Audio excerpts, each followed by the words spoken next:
What's up, everybody? Welcome to DC Action Hour. Yeah.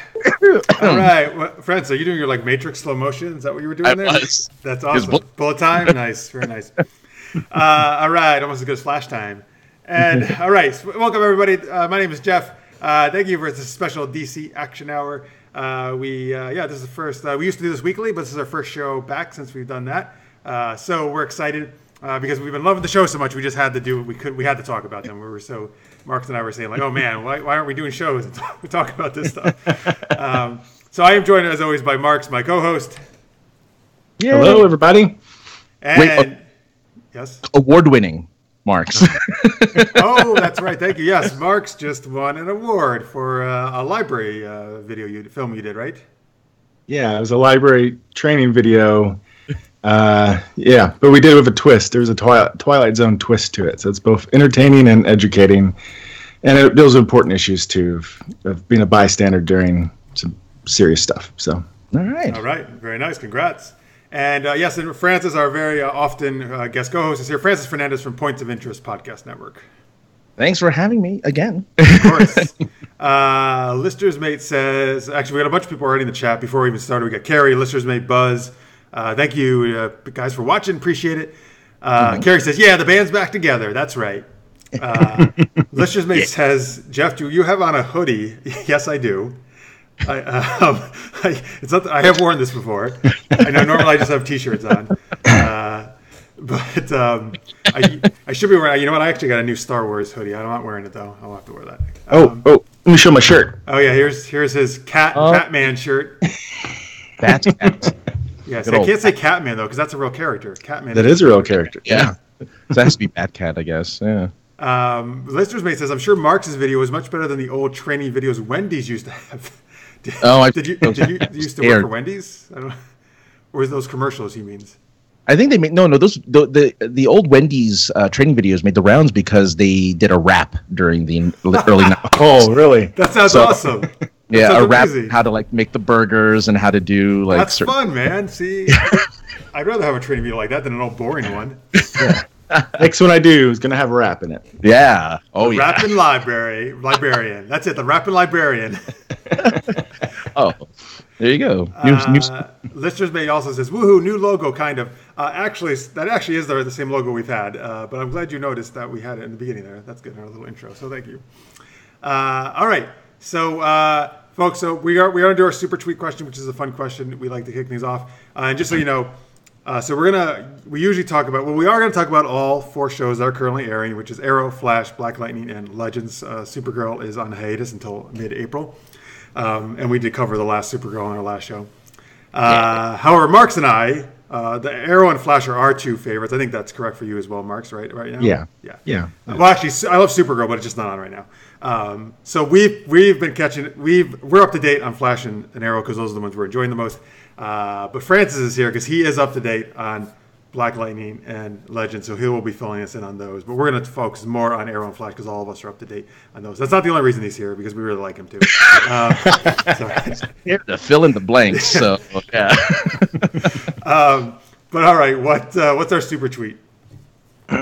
Well, since it was St. Patrick's Day yesterday, we were wondering, what is your favorite superhero or supervillain that is green? I already know some of our viewers' answers are going to be. But yeah, in the chat, folks, I actually only know one. I know what Lister's Mate's going to say, but I don't know the rest. So in the chat, give us your answers to this question. Your favorite green hero or villain?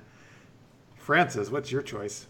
I picked this person just because I think that the actor who played this character in the movie he looks creepy already. So I picked the Green Goblin, played by Willem Dafoe. I knew you were going to say that. You know what's funny? When that movie was the first Spider-Man was going to come out, before it came out, my friend was like, they shouldn't even put a mask on Dafoe. Just paint his face green. He already looks like the Green Goblin, is what he said. Oh. It's his face. He can't help it. But yeah, he really looks like... He's got strong features. He has very strong features, yeah. It was a compliment, though. He looks very evil, you know? He's very good at evil.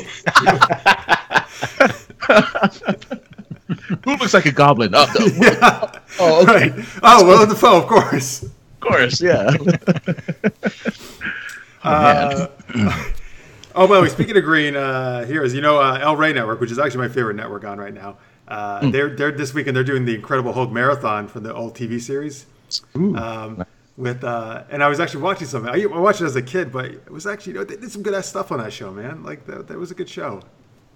It was a good show. Yeah. Did you see the episode with Thor, or was that the movie? The Avenger. Thor was never in that show. I don't think. Right? That would be crazy. No, but Lou Ferrigno was Hulk with a guy who played Thor, and there's a Captain America. Yeah, they made 2 or 3 TV movies back in. I know they made Captain America early TV 90s movies or something. Did they make Hulk in movies too? Yeah, and there was one with Thor. There's another one of Daredevil. Yeah. Was it so was Ferrigno? Was it still Bill Bixby playing Banner too in the movies, or you don't know? Yeah, I'm pretty sure. Yeah. Right. Lou Ferrigno was the Hulk in those TV movies. That I knew, but yeah. You know what? Oh, by the way, on Twitter, Raisa just tweeted in because she can't get on the chat. Hulk for her hero and Poison Ivy. Oh, Poison Ivy! Poison Ivy. I didn't think of her. God damn it! I brought up. I did the search and she never came up. I can't believe it. That's a great choice. Yeah, Raisa. I love Poison Ivy. You know what I did see? There was an episode where Lou Ferrigno was playing a character as well as the Hulk. He was playing a different character in the episode. He was playing a bodybuilder who wanted to open a cafe. And he realized the resemblance he had to the Incredible Hulk. No, they had him in the same scene together, actually. Oh really? Yeah. You're like me, but green. What's going on? You know what I don't get though? I don't get why did they in the show they changed his name to David Banner. I don't understand that.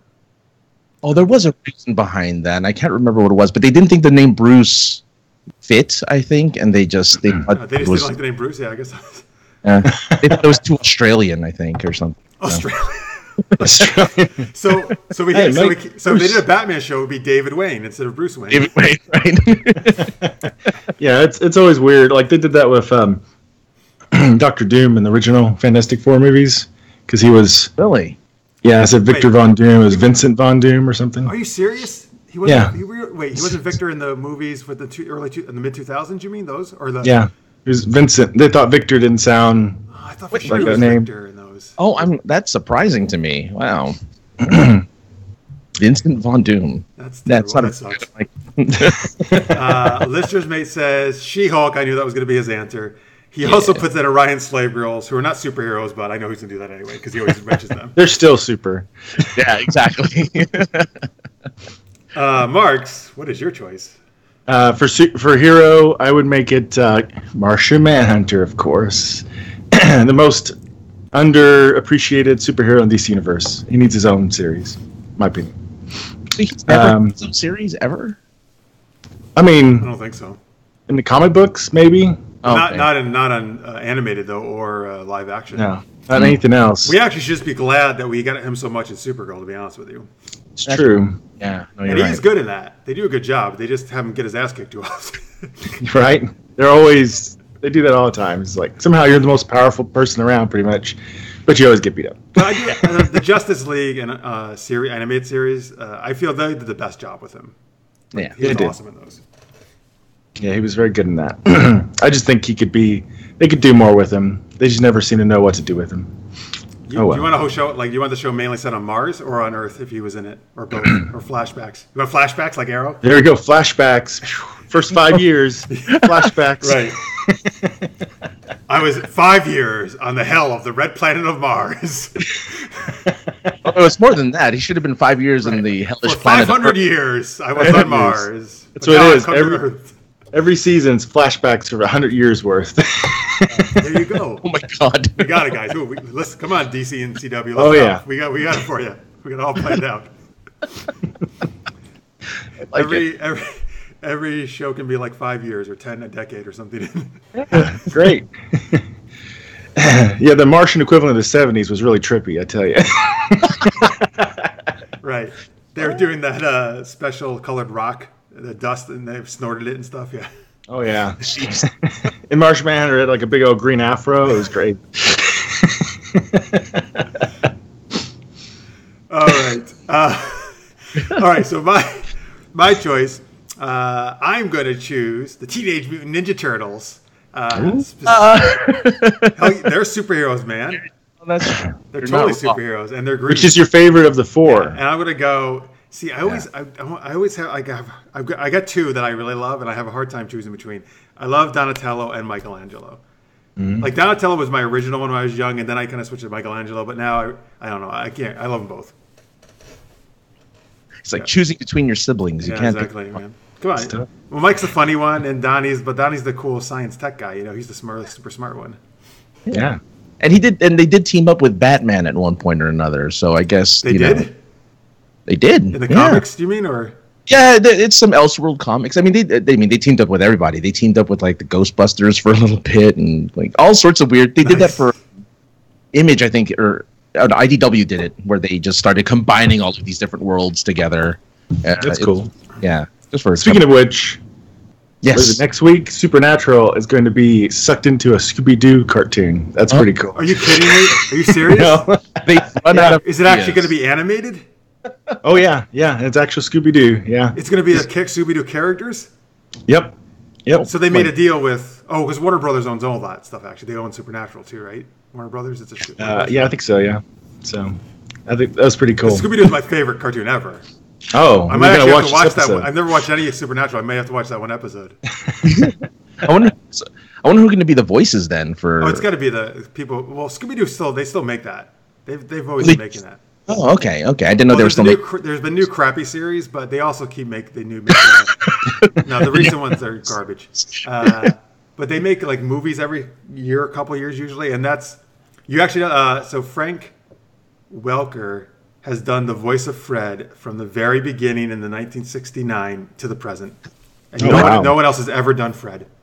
In the animated. So. Yeah. And he also does the voice of Scooby-Doo now. Once Don Mesnick, I think, was the original. But cool. No Scrappy then, huh? Scrappy didn't make it into the cut. Well, Scrappy has been in some. He was in series for a lot of times back in the 80s and stuff. And then they did some stuff, but he hasn't been used too recently now. Okay. Well, there you go. A reason to watch Supernatural. Fun. Yeah. Like. A few years back they were trying to get Jason from Friday the 13th in it, but that fell through last minute though. Oh, that's too bad. That would be cool. They're really getting inventive on that show. Well, they got it when you're in, what are they in, 15, 14 years? 13? Yeah. Is this 13 or 14? I can't remember. But yeah, it's been a while. You know, like they're trying to top Law and Order for a number of seasons. Yeah. Lister's Mate says, woohoo, TMNT, Donnie rules. All right, yeah, another Donatello fan. Lister's Mate says, yeah, TMNT even did porn. What? Oh, okay. I'm going to pretend I didn't read that, actually. Technically, everything has done. There's a porn parody of everything. So, I mean, it's kind of. That's just gross, though. It's just weird. Gross. They don't wear any clothes underneath those shells.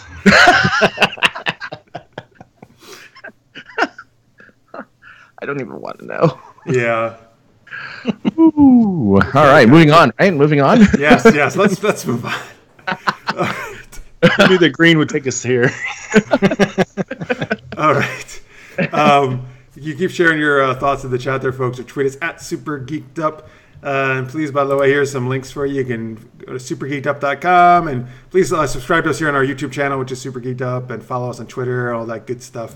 And here's a Patreon page. If you really like what we're doing, you can go to patreon.com/supergeekedup. And we promise there's no TMNT porn over there. You just have some good, geeky, wholesome stuff. All right. So let's see. The first show we're going to talk about is Arrow. All right. Yes. So we are going to talk about the past two episodes. There's been 2 episodes of Arrow since we last did our last show. And that is Collision Course and Doppelganger. So what here, you know what? I'll just do this. I have IMDb up. I guess I'll just do a quick what they have here on the quick blurb on IMDb's. Collision Course was Oliver, Diggle, and Felicity disagree with Dinah, Curtis, and Ray on how to handle Black Siren. The 2 teams face off and a fight ensues. Doppelganger, Roy Harper returns to Star City, and Oliver and Thea take action to save him when they discover the reason why he's come back. All right. There's your IMDb descriptions of those episodes. All right. So we're not going to necessarily go through every single thing of everyone, right? But we're gonna Marx, you want to kind of like mention? We're gonna kind of mention maybe something as a highlight or something we didn't like as much. Is that the idea? Yeah, something our favorite and our least favorite element. Yeah. So I'd say right now, those 2 episodes, Collision Course is my least favorite. Yeah. I really do not like Collision Course.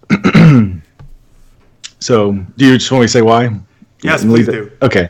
By the way, hang on. So, my friend Kathy in the chat is mentioning Thor. Okay, this is a DC show, but she always likes how she loves Thor and is in love with him. So there you go. I'm going to mention it. Okay. There you go. I love Thor. Okay, great. Now we're going to talk about Well, we DC. mentioned Thor with Hulk. So maybe that's why. You're right. Okay, it's somewhat on point then. You're right. Because she gives me a hard time. It's like, why didn't you read all my comments? I'm like, because your comments don't make any sense about what we're talking about. Aww. Oh, we've been friends forever. I'm just giving her a hard time. Good. So I really didn't like Collision Course. It was so bad that Julie, who was watching it with me, told me until they get rid of Team Whiny Arrow, I'm done watching this show. So this is hang on. Maybe I blocked some of this from my memory because it was really bad with Whiny Team Arrow. What? I mean, this is after Caden's been killed, and and she's after Black Siren already, right? Dinah at this point. Yeah, because Black Siren killed her boyfriend. Yeah, right. Because this is where Quentin has Black Siren in like the cabin in the woods, right? Somewhere where no one can find you. Yes. Like, wow, okay. Yeah. And Renee is in the hospital at this point. Is that right? Oh, that's right. Because they go. No. That's afterwards. That's next episode, isn't it? Yeah, Renee goes in the hospital because of the fight with Green Arrow. Oh, this is where the fight happens in this episode. This is Arrow Civil War. Yeah. Right, basically. Yeah. Oh, that's right. This is where the big face-off between the 2 teams, right? Yeah. Okay, I got it now. I'm with you. So we've been talking about a while how much they've been just very whiny and been hard to relate to. Yeah. And this just really took it, across the line. They crossed the red line or whatever. And they fought, and Renee got put in the hospital, and Black Canary did decide not to kill Black Siren. But yeah, it just I just don't like seeing them fight so much, and it's been very hard to relate to the Whiny team so much because they were so much in the wrong, and they're such jerks about it too. It's just been really hard to try to see both sides, In the chat, Carrie says, my feeling for Arrow is that I hate what they've done with Lance. His delusional thoughts of turning Siren around are painful to watch. Lister's says, the B team on Arrow is as whiny as Iris not being able to figure out if she's strong or not. So I guess he didn't like that from this past episode. We'll get to Flash later on. I actually like Lance a lot. And I'm totally cool with I get why he wants to try to turn Black Siren. I'm cool with that. Like, I understand as a father who lost his... Well, I don't know. Okay, I don't understand as a father. I'm not a father, but I get what they're doing. That he's a father trying to his daughter. Yeah. Yeah, and in the other episode, they're kind of hinting towards the fact that she might actually be interested in becoming a good guy, sort of. She's playing with the idea. So it's not like what Lance is doing isn't so far fetched. I do think he's slowly chipping away at her. I'm still not sure if she's playing them or she's serious. I'm not sure which way she's going to go. But yes, I feel like slowly she might actually come around. Yeah. He's going to get it through to her. Yes, Whiny Team Arrow. I said this in the pre-show. I didn't think they could get any worse. They are so much worse in this episode. Yeah. Yes. After this one, I was just like, you got to wipe this whole team off the show. Just get rid of the whole thing. You're right. The thing is, it's so hard to swallow because they feel they're 100% right, and I agree. I think they're so wrong, but it seems like the writers must believe that they must love Whiny Team Arrow and think they're right because they're not giving us anything where they're admitting that there was anything wrong that they did. And I don't get it. There's got to be this other plot that we don't know about that they're leading towards to make them so unlikable. They're probably trying to do an inevitable maybe redemption arc in the next season. Because I guess we're getting close to the end of this one. So I don't think they have time for a redemption arc here. But I feel like they're trying to, I feel like they're really trying to find setup for the next season. That's what I'm thinking with I suspect the actor who plays Wild Dog's leaving because I feel like they've done this downward spiral thing with that character where they're going to just write him out of the show. Like, he's going to be, once he recovers, he's going to be like, oh, I need to stay with my daughter and quit doing this superhero stuff and leave. He should be with his daughter. He's never with his daughter. That's his whole point of why he did everything. Yeah. Yeah, and not to jump episodes, but in the last one, what was it? Doppelganger. Doppelganger. It looks like they're giving an out for Thea as well. So. Oh yeah, we'll get to that for sure. Yeah. But I'm saying, like, they're really. I think it's a good idea that they're trimming down the cast list because it really is a lot of characters to keep track of. Yeah, Wild Dog definitely should go. He's the worst of all of them in terms of being whiny and like he's the one who caused the whole problem. I think. Go on. Yeah. Go ahead. So what were we gonna say? I was just saying he shot Felicity. By the way, did you know? It was an accident. Oh, he did. He shot Felicity, and then Felicity's like, "I'm fine. No, my bad." Well, she was gripping her wrist. I don't know if he shoots real bullets or some kind of stun rounds or what he shoots.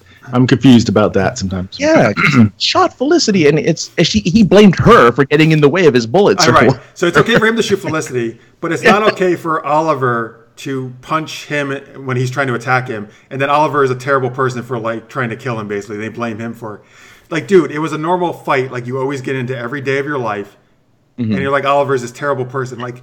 You're just a wuss. So he kept telling him, "Stay down." What more can he do? I actually think they should have had Oliver way more kicking ass about all those guys in terms of like in reality what would have happened. Like Wild Dog can't stand. There's no way he's not even close to fighting ability of Oliver. No. And also when he was shooting at Black Siren, it's real easy for him to shoot Quentin too. I mean, Quentin was right there. So I don't know. And they used to be friends. Him and Quentin, I know. Like, what happened to that? Start shooting you, Haas. I think they wanted this. I guess apparently they wanted to write this civil war between the two teams, right? And this is the reason they came up with. They're like, we're gonna have this thing where they felt betrayed, and I guess they feel like they have to stick with this and play it up to such a ridiculous degree because they need a reason why there's a civil war between them. And if you're gonna do that, please come up with a much better reason why they're fighting. And so they're not just being whiny about it, but they have a legit reason that we can actually get behind. Because I can't get behind them 1%, like not even a fraction of percent. Well, it doesn't help too. Team Arrow's been like, at first they were like, yeah, we were wrong. In part, let's just get back together and stuff, and they keep being jerks about it. You're not like that so much anymore, but.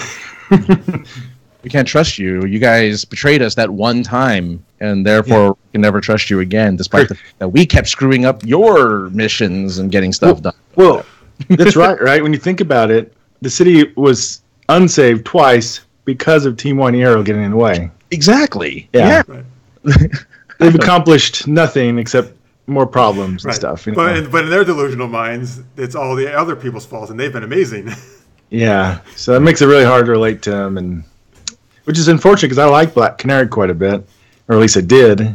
Yeah, and Curtis was a fine character up until recently. I will say Curtis got go with his balls this fight. He was doing some pretty good stuff. He's really learned how to handle his balls. That's true. Learned how to handle his balls really well.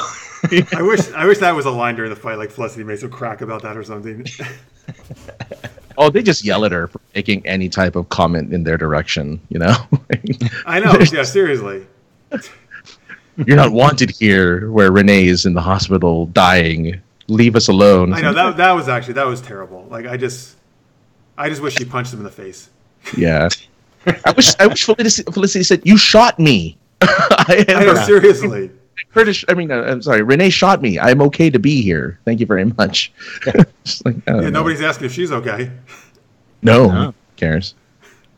Yeah, they took it too far and too hard to relate. It's really hard to do that like Civil War in the comic books. They did a good job making it believable why the two groups of characters are fighting each other. It was fantastic.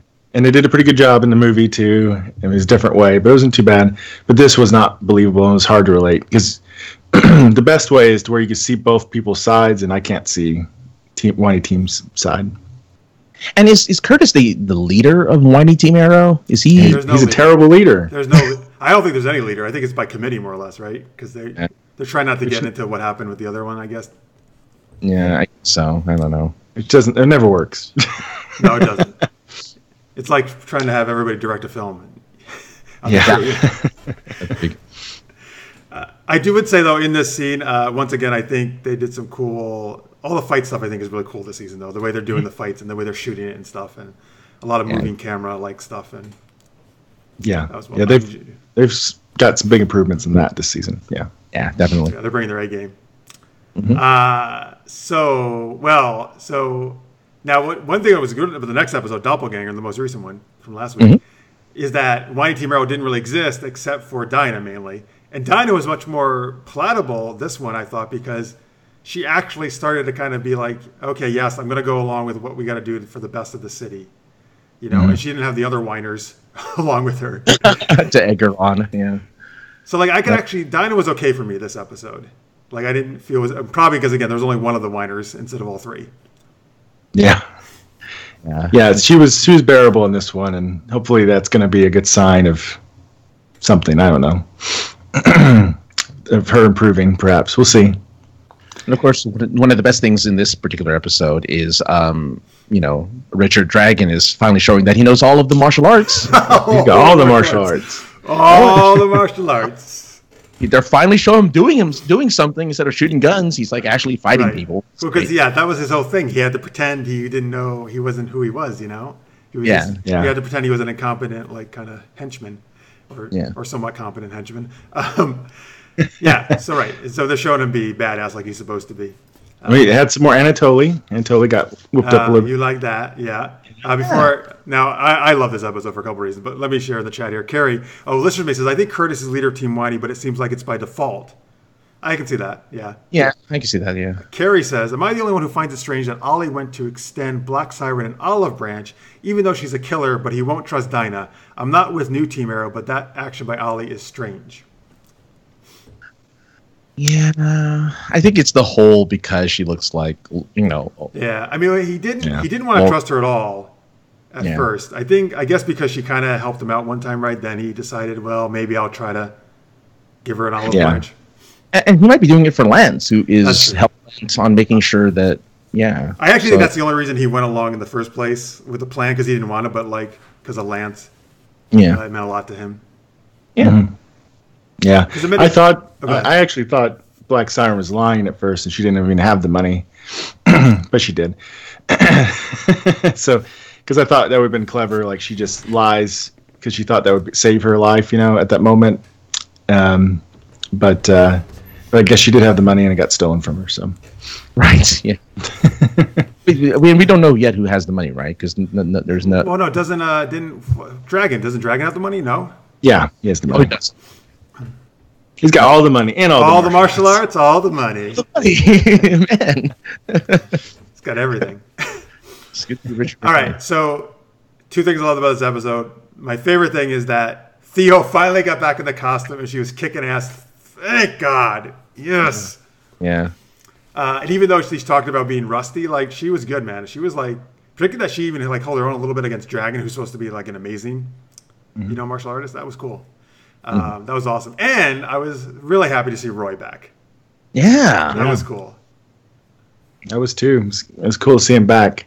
I would have loved to have seen him actually maybe kick a little butt and not just be a punchy bag. But yeah. He seems to always get tortured.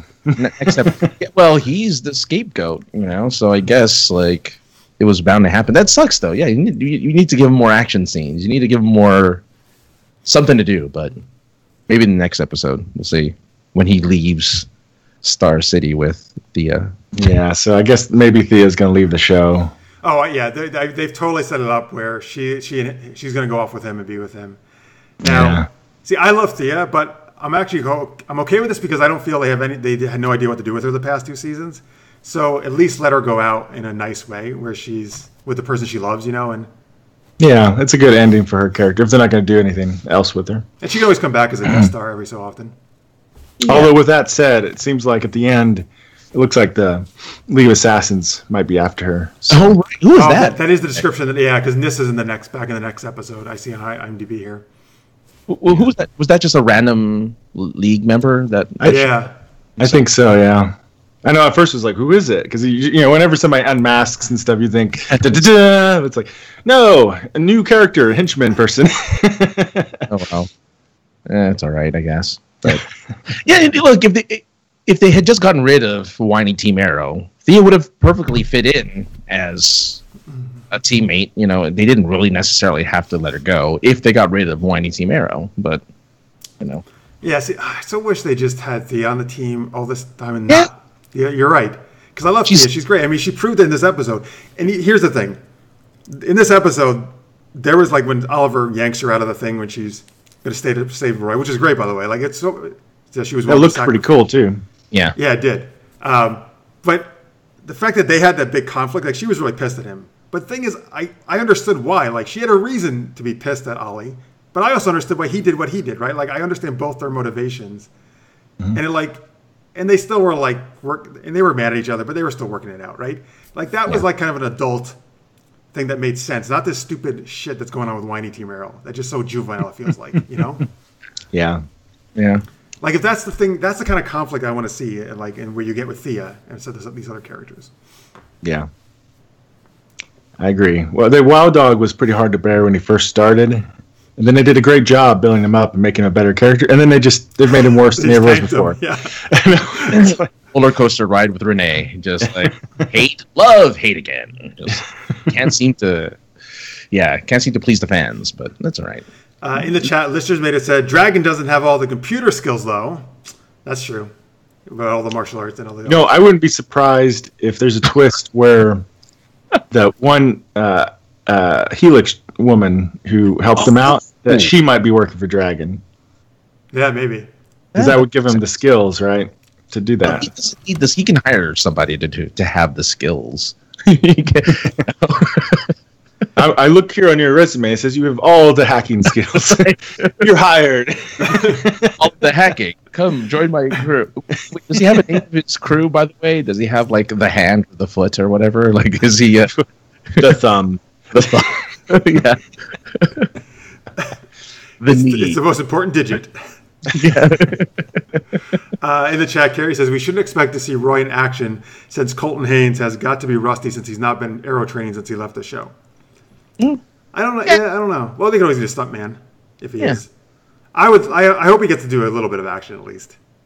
Hope so. By the way, at the end of this episode, he's with them, right? They did save. He's at the Arrow Cave, right? No, he was was he recaptured? Yeah, because Thea was pulled away and they still had him. But I don't remember. Oh, that's right. Yes, they do have him again, don't they? I'm pretty sure. I don't remember them rescuing him, at least. No, they rescued him. They did rescue him, but then did they lose him again? Speedy took him in the van, drove off, and Dragon and Arrow faced off. Yeah. And the cops came, so... That's right. That's right. Okay. I don't know why I forgot that scene. That's a good scene, too. Yeah, that's where she fights him, and then Arrow comes in, yeah. You know why? Because there's a lot of superhero TV out there right now. It's hard to keep up. Oh, yeah. There's so much. Yeah. Yep. I will... Nobody get angry at me, but I've watched Punisher Season 1, so... I've only seen the first episode, so I'm looking forward to it. It's really good so far. It gets better from there. Oh, good. I like the first episode, so I'm looking forward. Nothing wrong with that. Punisher's great. You can watch Marvel shows.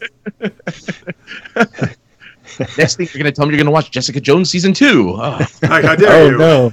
Maybe I have started watching that. Blasphemy. Yeah. So, are we grading, by the way, any of these episodes? Oh, yeah. By the way, Carrie in the chat says Roy is free. He and Speedy were having relations at the end. Oh, right. Well, so in the what? Oh, yeah. Well, I don't think they're in the van since she's driving. I hope they're not having sex while she's driving. That's dangerous. No, they're in like a. I don't know if that's supposed to be her place or whatever. But the windows are open. The shades are open. They start making out. And that's whenever the League of Assassin woman's looking down. Oh, that's right. Yeah. You're right. Oh, yeah, they're getting it on. You're right. Good job. Good catch. Funny, I can remember the League of Assassin lady, but I seem to have blocked out their the little sexy. It should be the other way around, really. But oh well. See, that's nice though, because like I don't know, that was always like I think the best, like the person she loved the most was Roy. So it's nice that they're getting back together. Yeah. If her character's leaving, if they can leave together, that would be great. Should be with Roy, yeah. Nice happy end. Nice, somebody has a happy end, Right? I mean, all he kind of does with Felicity. Oh, yeah. I mean, as they leave the show, it's nice to have a happy end. Oh, yeah. Yes. No, actually, Ollie's very happy with Felicity. Yeah. Felicity, that won't last. No, see, this time I think it is going to last, though. I think so, yeah. Unless they go like 5 more years or something, then they might have to mix it up somehow. I'm giving them 1 more, maybe 2 more seasons before they wrap this up. Think so? Oh, yeah, they're actually married, right? Oh, yeah, they got married in that crossover. I keep forgetting that they're married. Oh, that's right. They stole Barry and Iris's wedding. Yeah, I know. They married themselves. But yeah, I think they have another season or 2 left because I think they need to make room for new DC characters. I think this will be like, you know how we have Phase 4 of Marvel? This will be like Phase 2 of DC TV. Yeah, it makes sense. Yeah. Although really the 2 lowest rating ones is Legends and Supergirl. So I don't know. Come on, start watching Supergirl. Save it. Yeah. It's so good this year, man. I don't want it to go anywhere. Yeah, Supergirl's good. It's got some good stuff. No, yeah. All right, so we're gonna rate these episodes. Anything you want to look to the future in terms of what's coming up on Arrow? It's actually, I guess, off for a. Hang on, I got the date right here when it's coming back. Let's see, it is coming back on March 29th. All right, so a couple weeks, it's off. Oh yeah, wow, yeah, weird. So I'm really looking forward to Nyssa coming back because I love Katrina Law's Nyssa. She's amazing, and that character's great.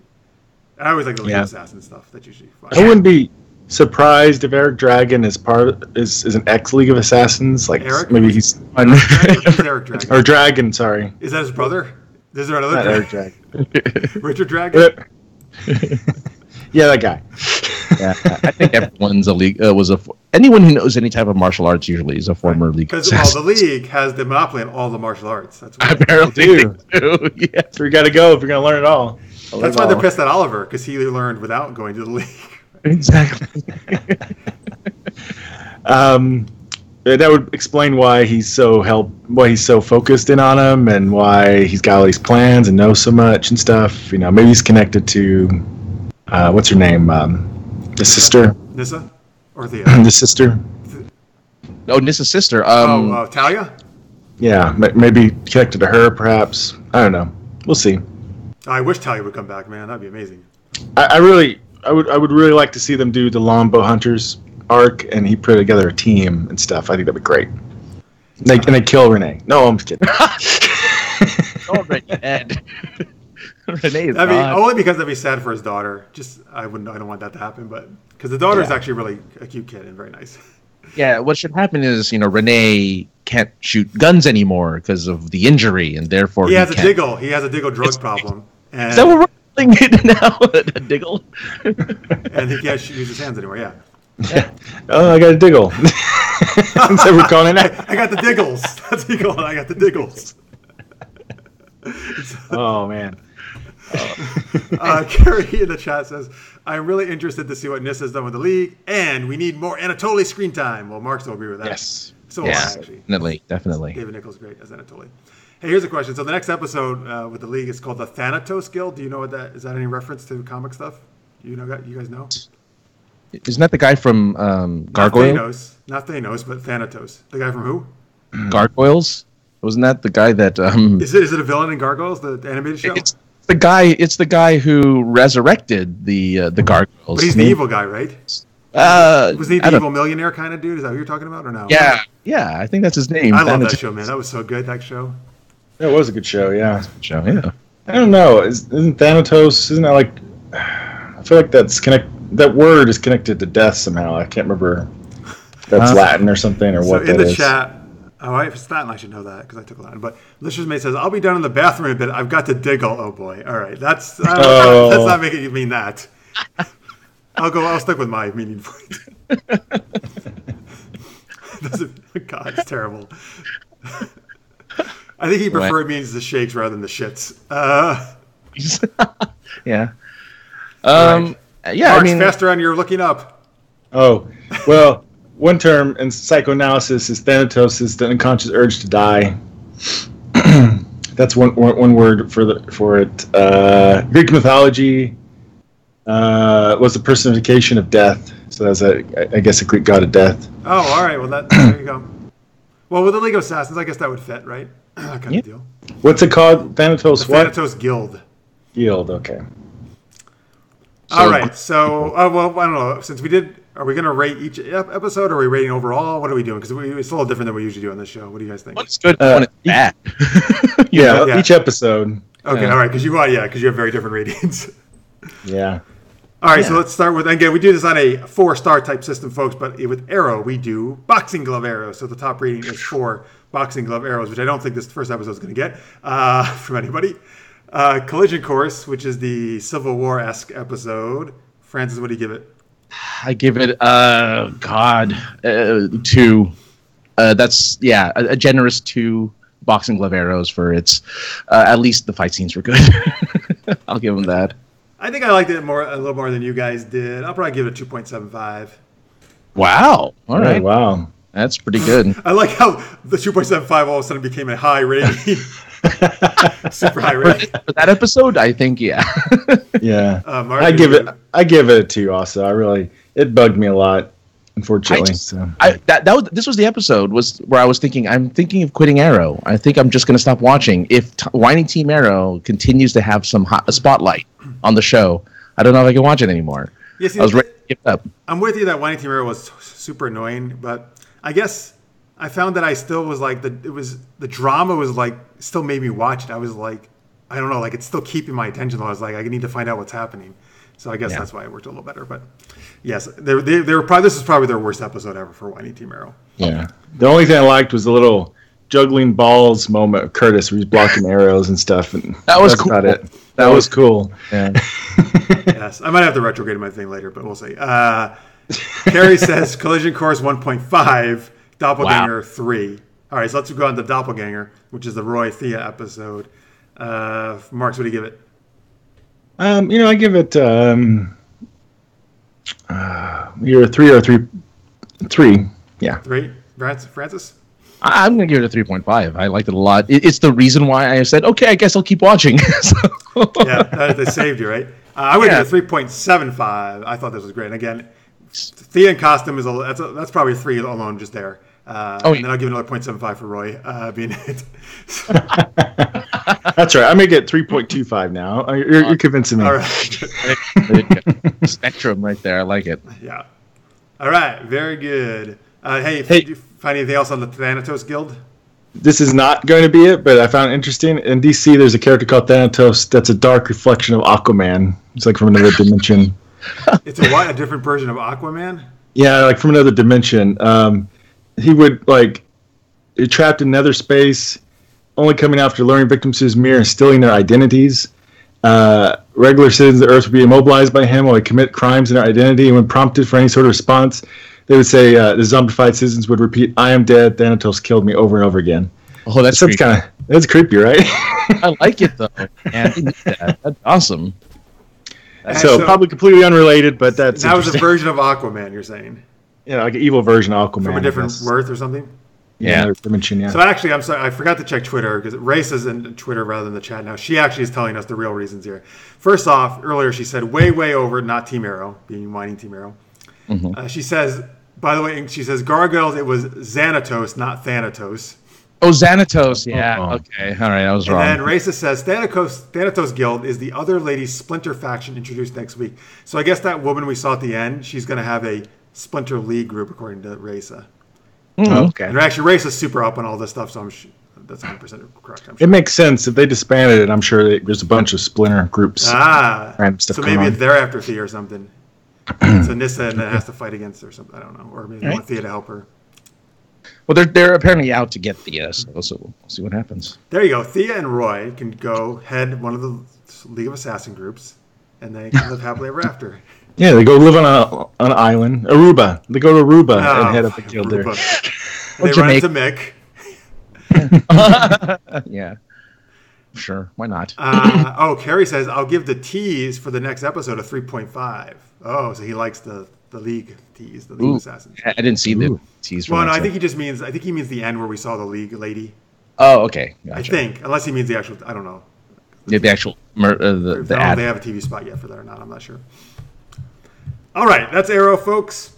Thank you, Raisa, for giving us information on Twitter. All right, so now what do you want to do? You want to do Black Lightning there, Francis? Yeah, I'll do a really quick launch. Well, Marx is somewhat up on it too, right? You saw it a little bit. Somewhat. Yeah, I'm a couple episodes behind, but I have watched a few. Yeah, the Black Lightning meeting Thunder scene was pretty awesome. I like that quite a bit. Yeah, so the world of Black Lightning is growing. There's more supernatural stuff happening.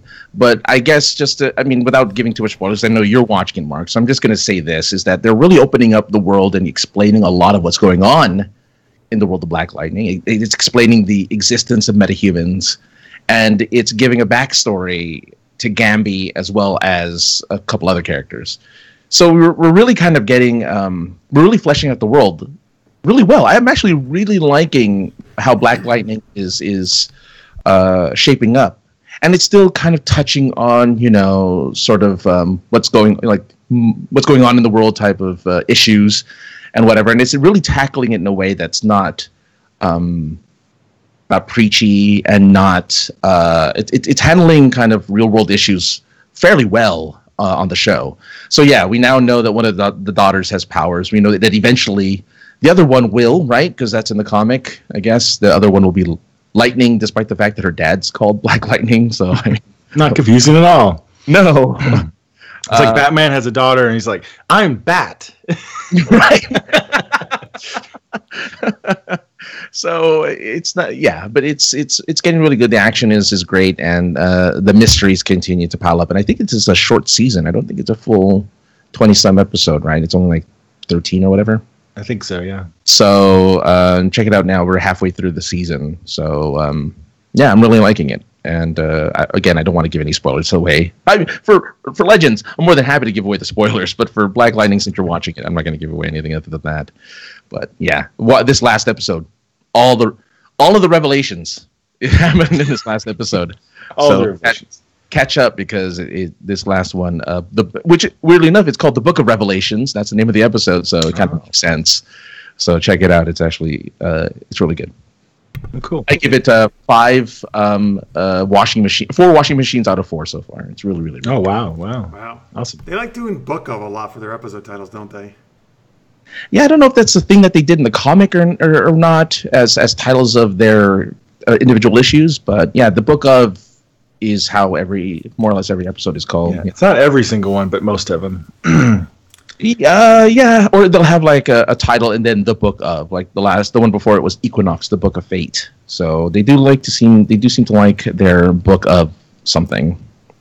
In the chat, Lister's Mate says, "Yeah, Black Lightning is finally moving towards a storyline." And yeah. Carrie says, "I like the maturity with which Black Lightning treats their characters." Yeah, that's 100%. Yeah. I'm impressed. I think it's a good addition to the superhero. Yeah, I kind of hope that they expand on the Black Lightning universe more, and I don't mind if it's a separate universe from the Arrowverse, because it has a whole set of interest, like how people gain their powers and stuff is so different from the other universe. So I think I'm cool with that. Yeah, they could still eventually have a crossover, Of course, I mean it's inevitable, but I wouldn't mind it having its own kind of like pocket universe that doesn't really interact with the rest of the Arrowverse. That would be good. So since I haven't been up on it since we did our last show, is his older daughter and him, are they like fighting crime together now, or? They're not quite there yet. She's in training right now. Is he training her? He's training her, yeah. The same way Gambi trained him, he's training her how to be a superhero. So, and it's really, her powers are really interesting in the sense of like, it's just not there. She has to do something to make her power actually work. So I find that pretty cool. So again, different ways. Like it's not. She can't always access it. Is that what you mean, or?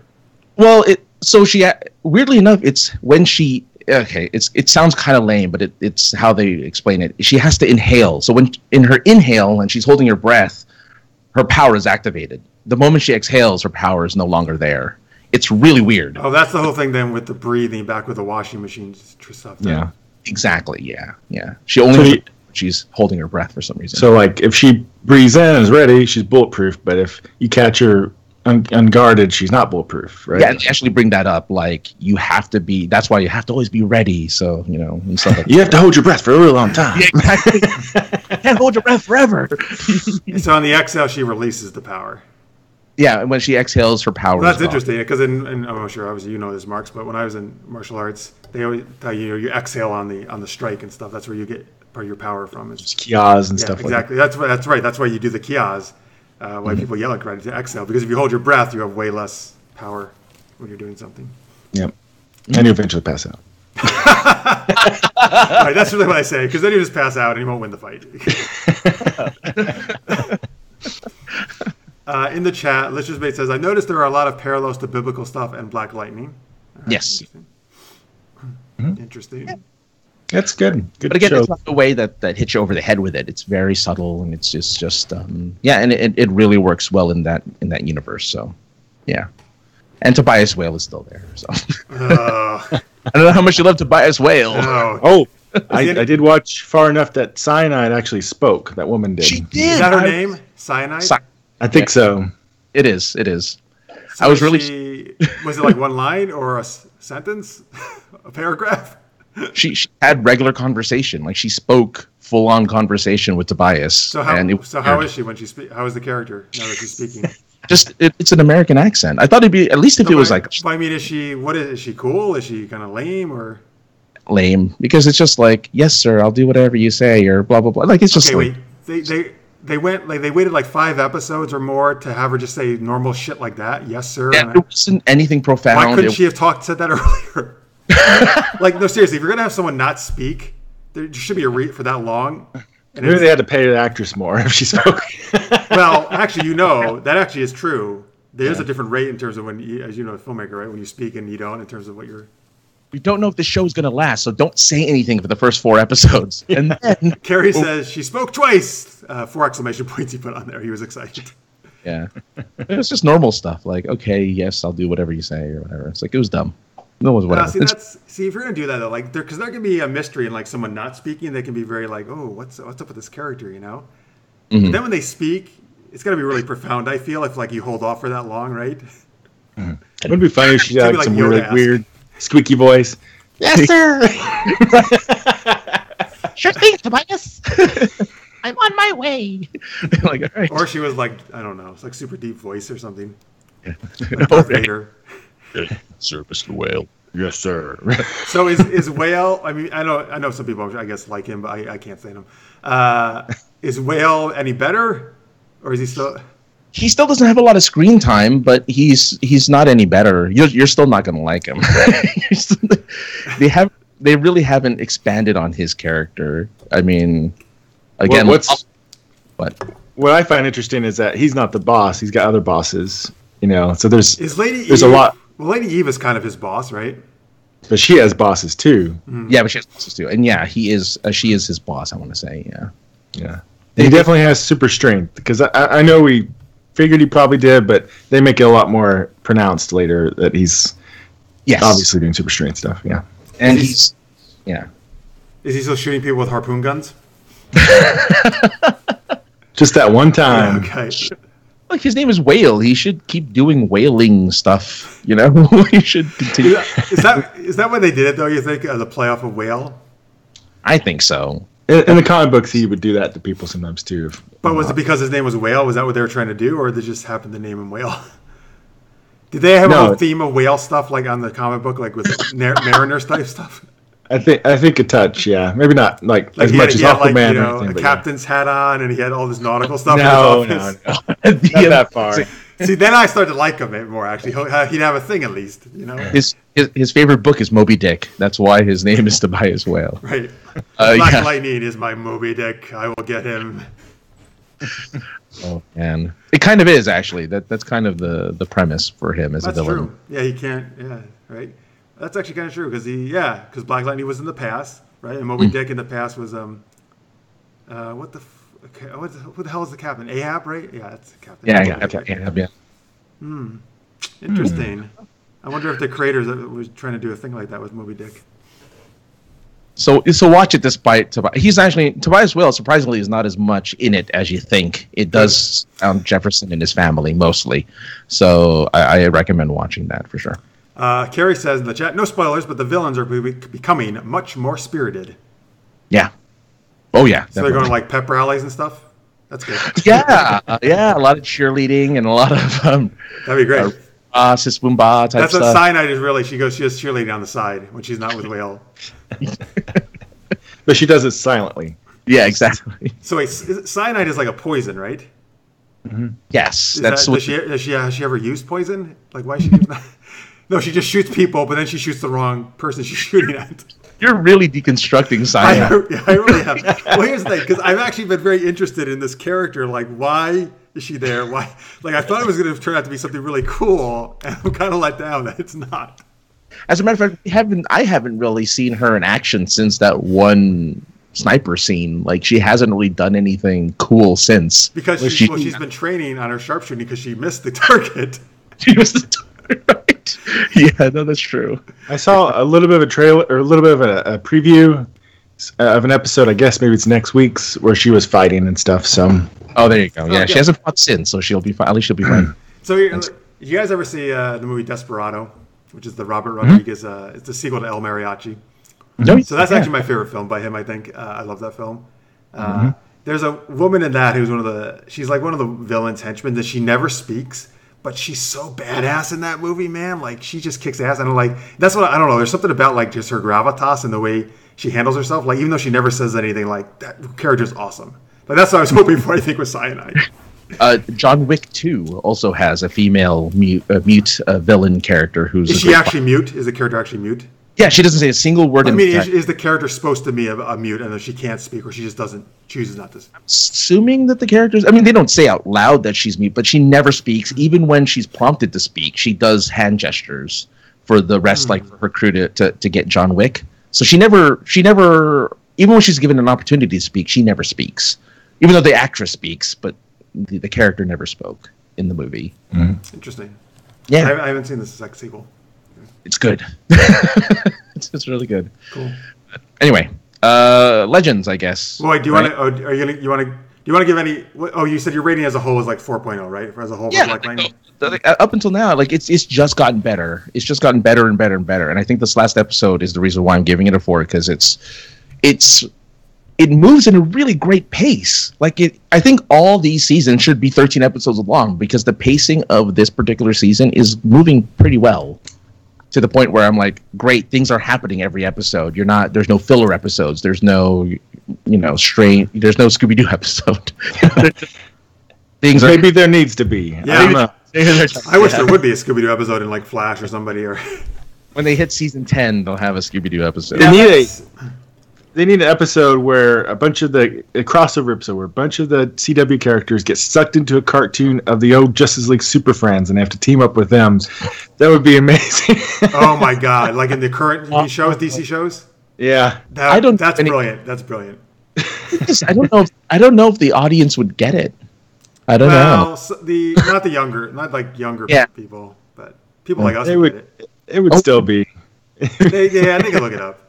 And then has to have the voiceover guy going, and meanwhile, in the Hall of Justice. That was really good.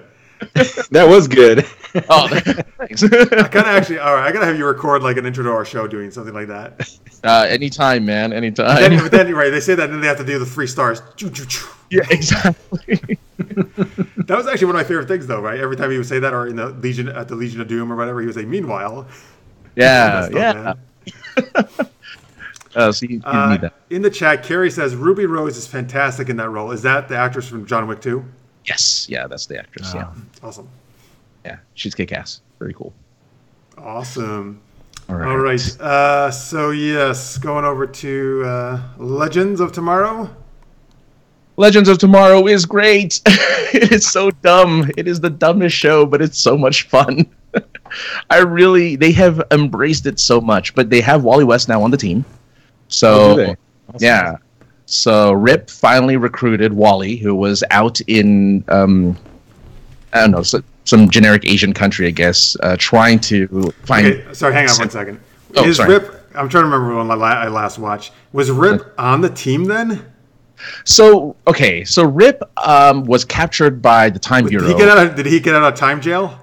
He did. He escaped. And so when he escaped, he didn't join up with the team. He ended up searching for Wally.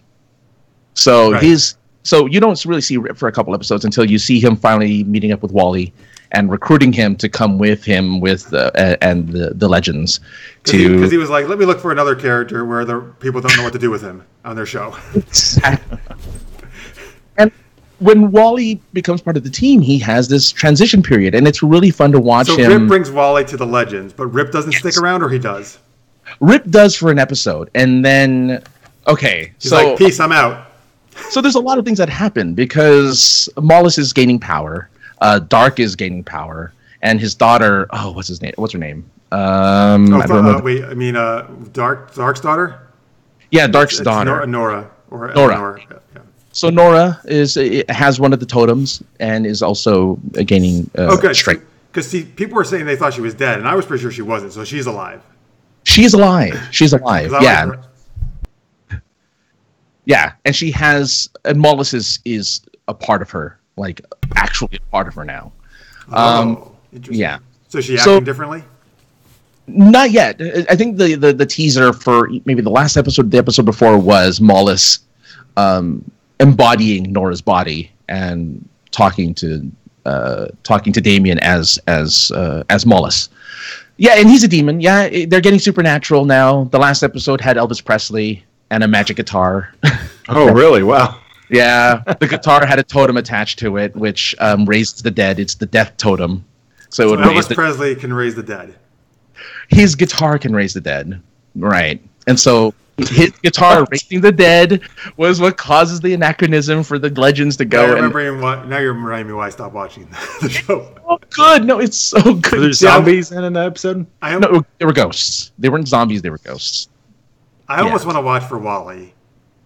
Wally is a fish out of water, trying to figure out his place amongst the Legends. You know, he doesn't know how to fit in because he thinks he's so great with his speed, and they're trying to tell him like, yeah, not everything can be solved with.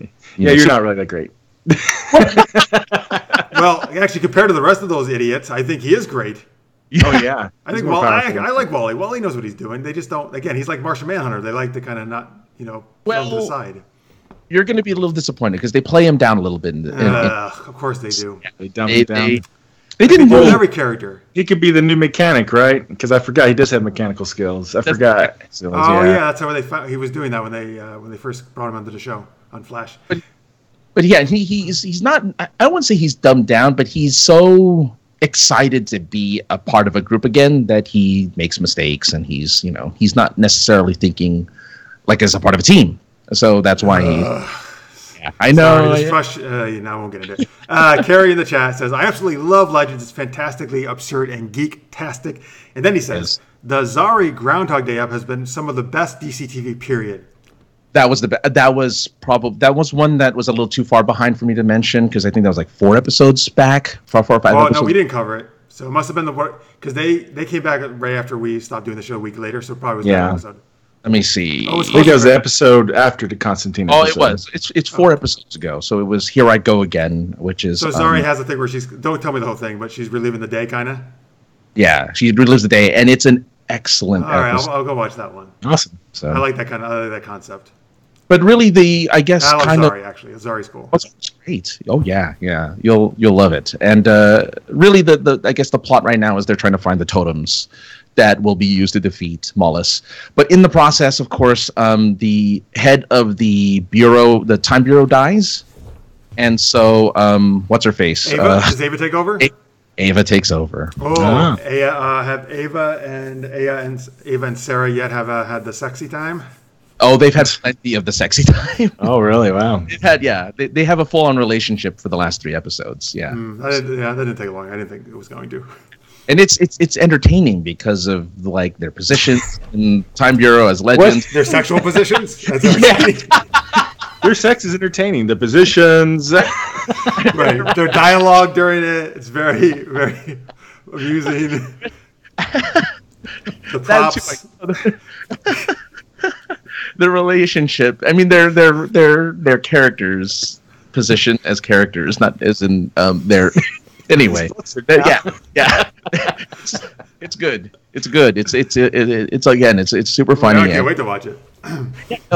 I'm telling you, the people who yes, season 1 not all that great. Season 2 was getting there. This one they're knocking it out of the park. I think. This is their best season. I'll agree with that. All right, so yeah. I love Zari. I like Ava a lot. All right, so that may be enough for me to go watch it again. Yeah, I think. I have to pretend Wally. I don't know. I'm gonna have to tune those out if they're gonna destroy his character. But did they explain? Yeah. Did Rip explain why he got Wally? Why was it so important to get Wally? I think it was. I don't remember actually. If you don't have a speedster in the show, you just can't have a show without a speedster. Well, that would have been really good last season when they were fighting versus Flash. Yeah. It was. It had something to do with getting the just being able to combat Dark and being able to get the totems. Because Dark is like who can really amongst the legends, none of them can really combat Dark, especially since some of the totems haven't been working properly. Zari lost hers. No, not Zari. I'm sorry. Vixen. Vixen. Yeah. Amaya lost hers. So she lost her totem. She can't. She doesn't have powers now. She currently does not have powers. Oh, interesting. Oh, wow. Yeah. But that's the thing, and so there's a lot of stuff going on with these totems, and there's a lot of stuff going on with the characters too. That is, again, it's just dumb, but it's a lot of fun. So I recommend. I don't think this has happened yet. I think it's coming up, but Jessie Quick is supposed to be in an episode of Legends. Yeah, she's not in quite yet, and it makes sense when we talk about the Flash why she's in, I guess, right? Because doesn't she? We're going to talk about her in the Flash, yeah, for sure.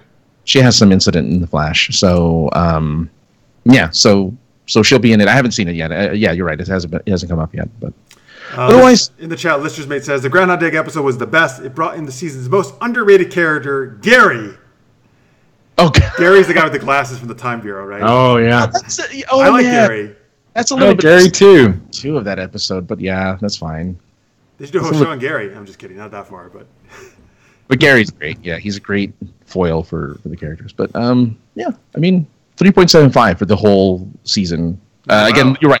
Well, the Wally doesn't. I would like Wally to be more competent. I would have liked him to be competent right off the bat, since he's had so much experience on Team Arrow. I would think he'd be competent on this team, but then all of a sudden he's not, and it's weird.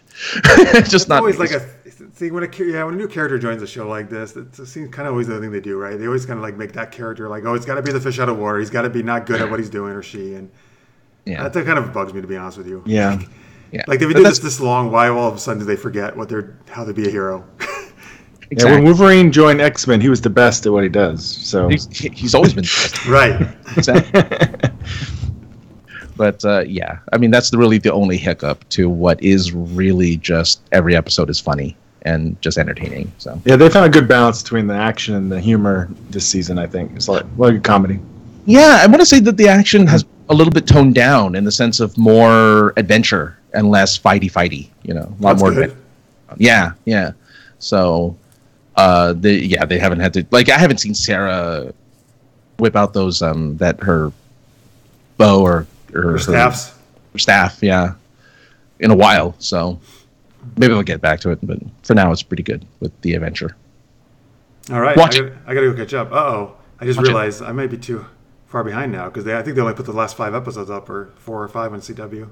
Well, let's see. The 5th episode, you would have. No, you'd be 1, 2, 3, 4, 5. Yeah, you'd only be missing 1, which is the Constantine episode. I think that'd be the all right. You missed. But you might hurry up and catch up, Jeff. No, you'd hit all do too. What are you talking about? You're not caught up either. I've seen the Constantine episode. Oh, great! You've seen 1 extra episode that I had.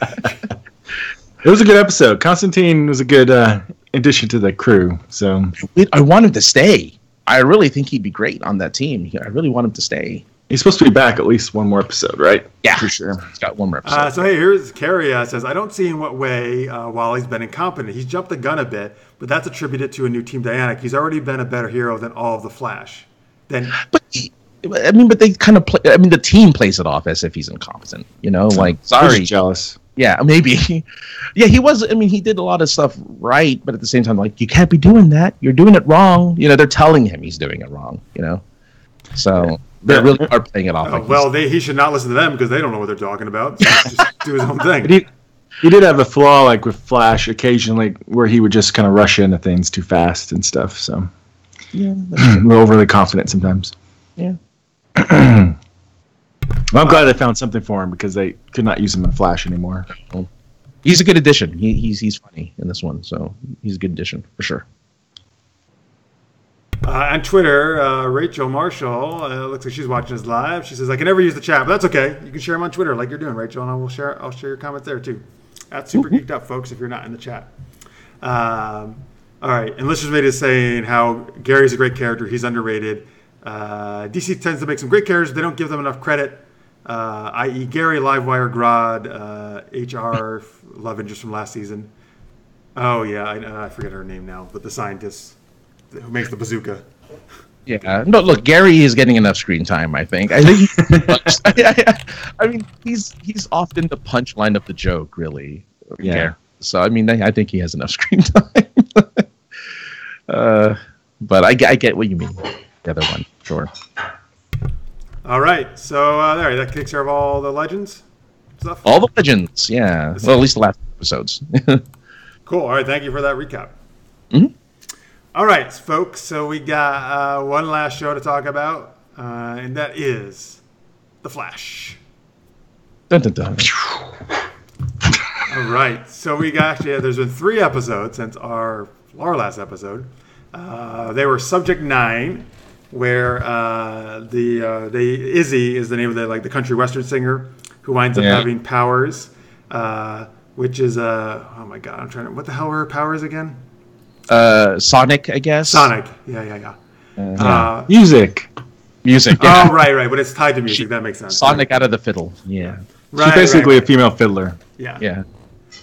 There's a fiddler character, right? Yeah. Yeah, it's a villain, right? Yeah. Have we seen him in the show? No. No, okay. Because he was a Flash villain, right? The fiddler? I'm pretty sure, yeah. I'm pretty sure he's one of the Flash villains. All right, so anyway, we had that episode where, and then Dibney kind of Billy falls for her, actually.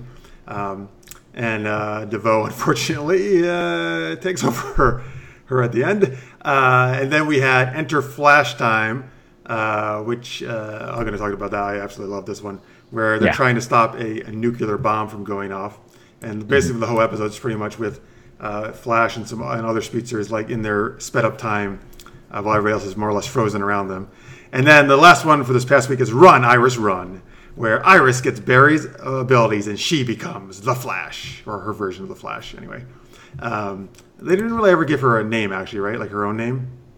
They called it, what is it? Joe called her. Joe called the Flash, yeah. Yeah. Flash 2.0. Flash, yeah. She could have been Hot Pursuit. They could have given her the Hot Pursuit name. Could have been. Oh, that's that. Well, they could have. You're right, because they're not doing it with Patty. Yeah, Patty's gone, so they could have given her Hot Pursuit. Oh, it's so sad. Stop saying that. Sorry. Oh, by the way, so in the chat, Racist said Constantine is in 2 more episodes of Legends this Monday and the finale. So there you go. Hey, I'm excited. Constantine fix. All right, so Lister's Mate says, I can make Sonic, he says noses. I think he means noises with my fiddle. It's when I don't keep my bow straight enough. Okay.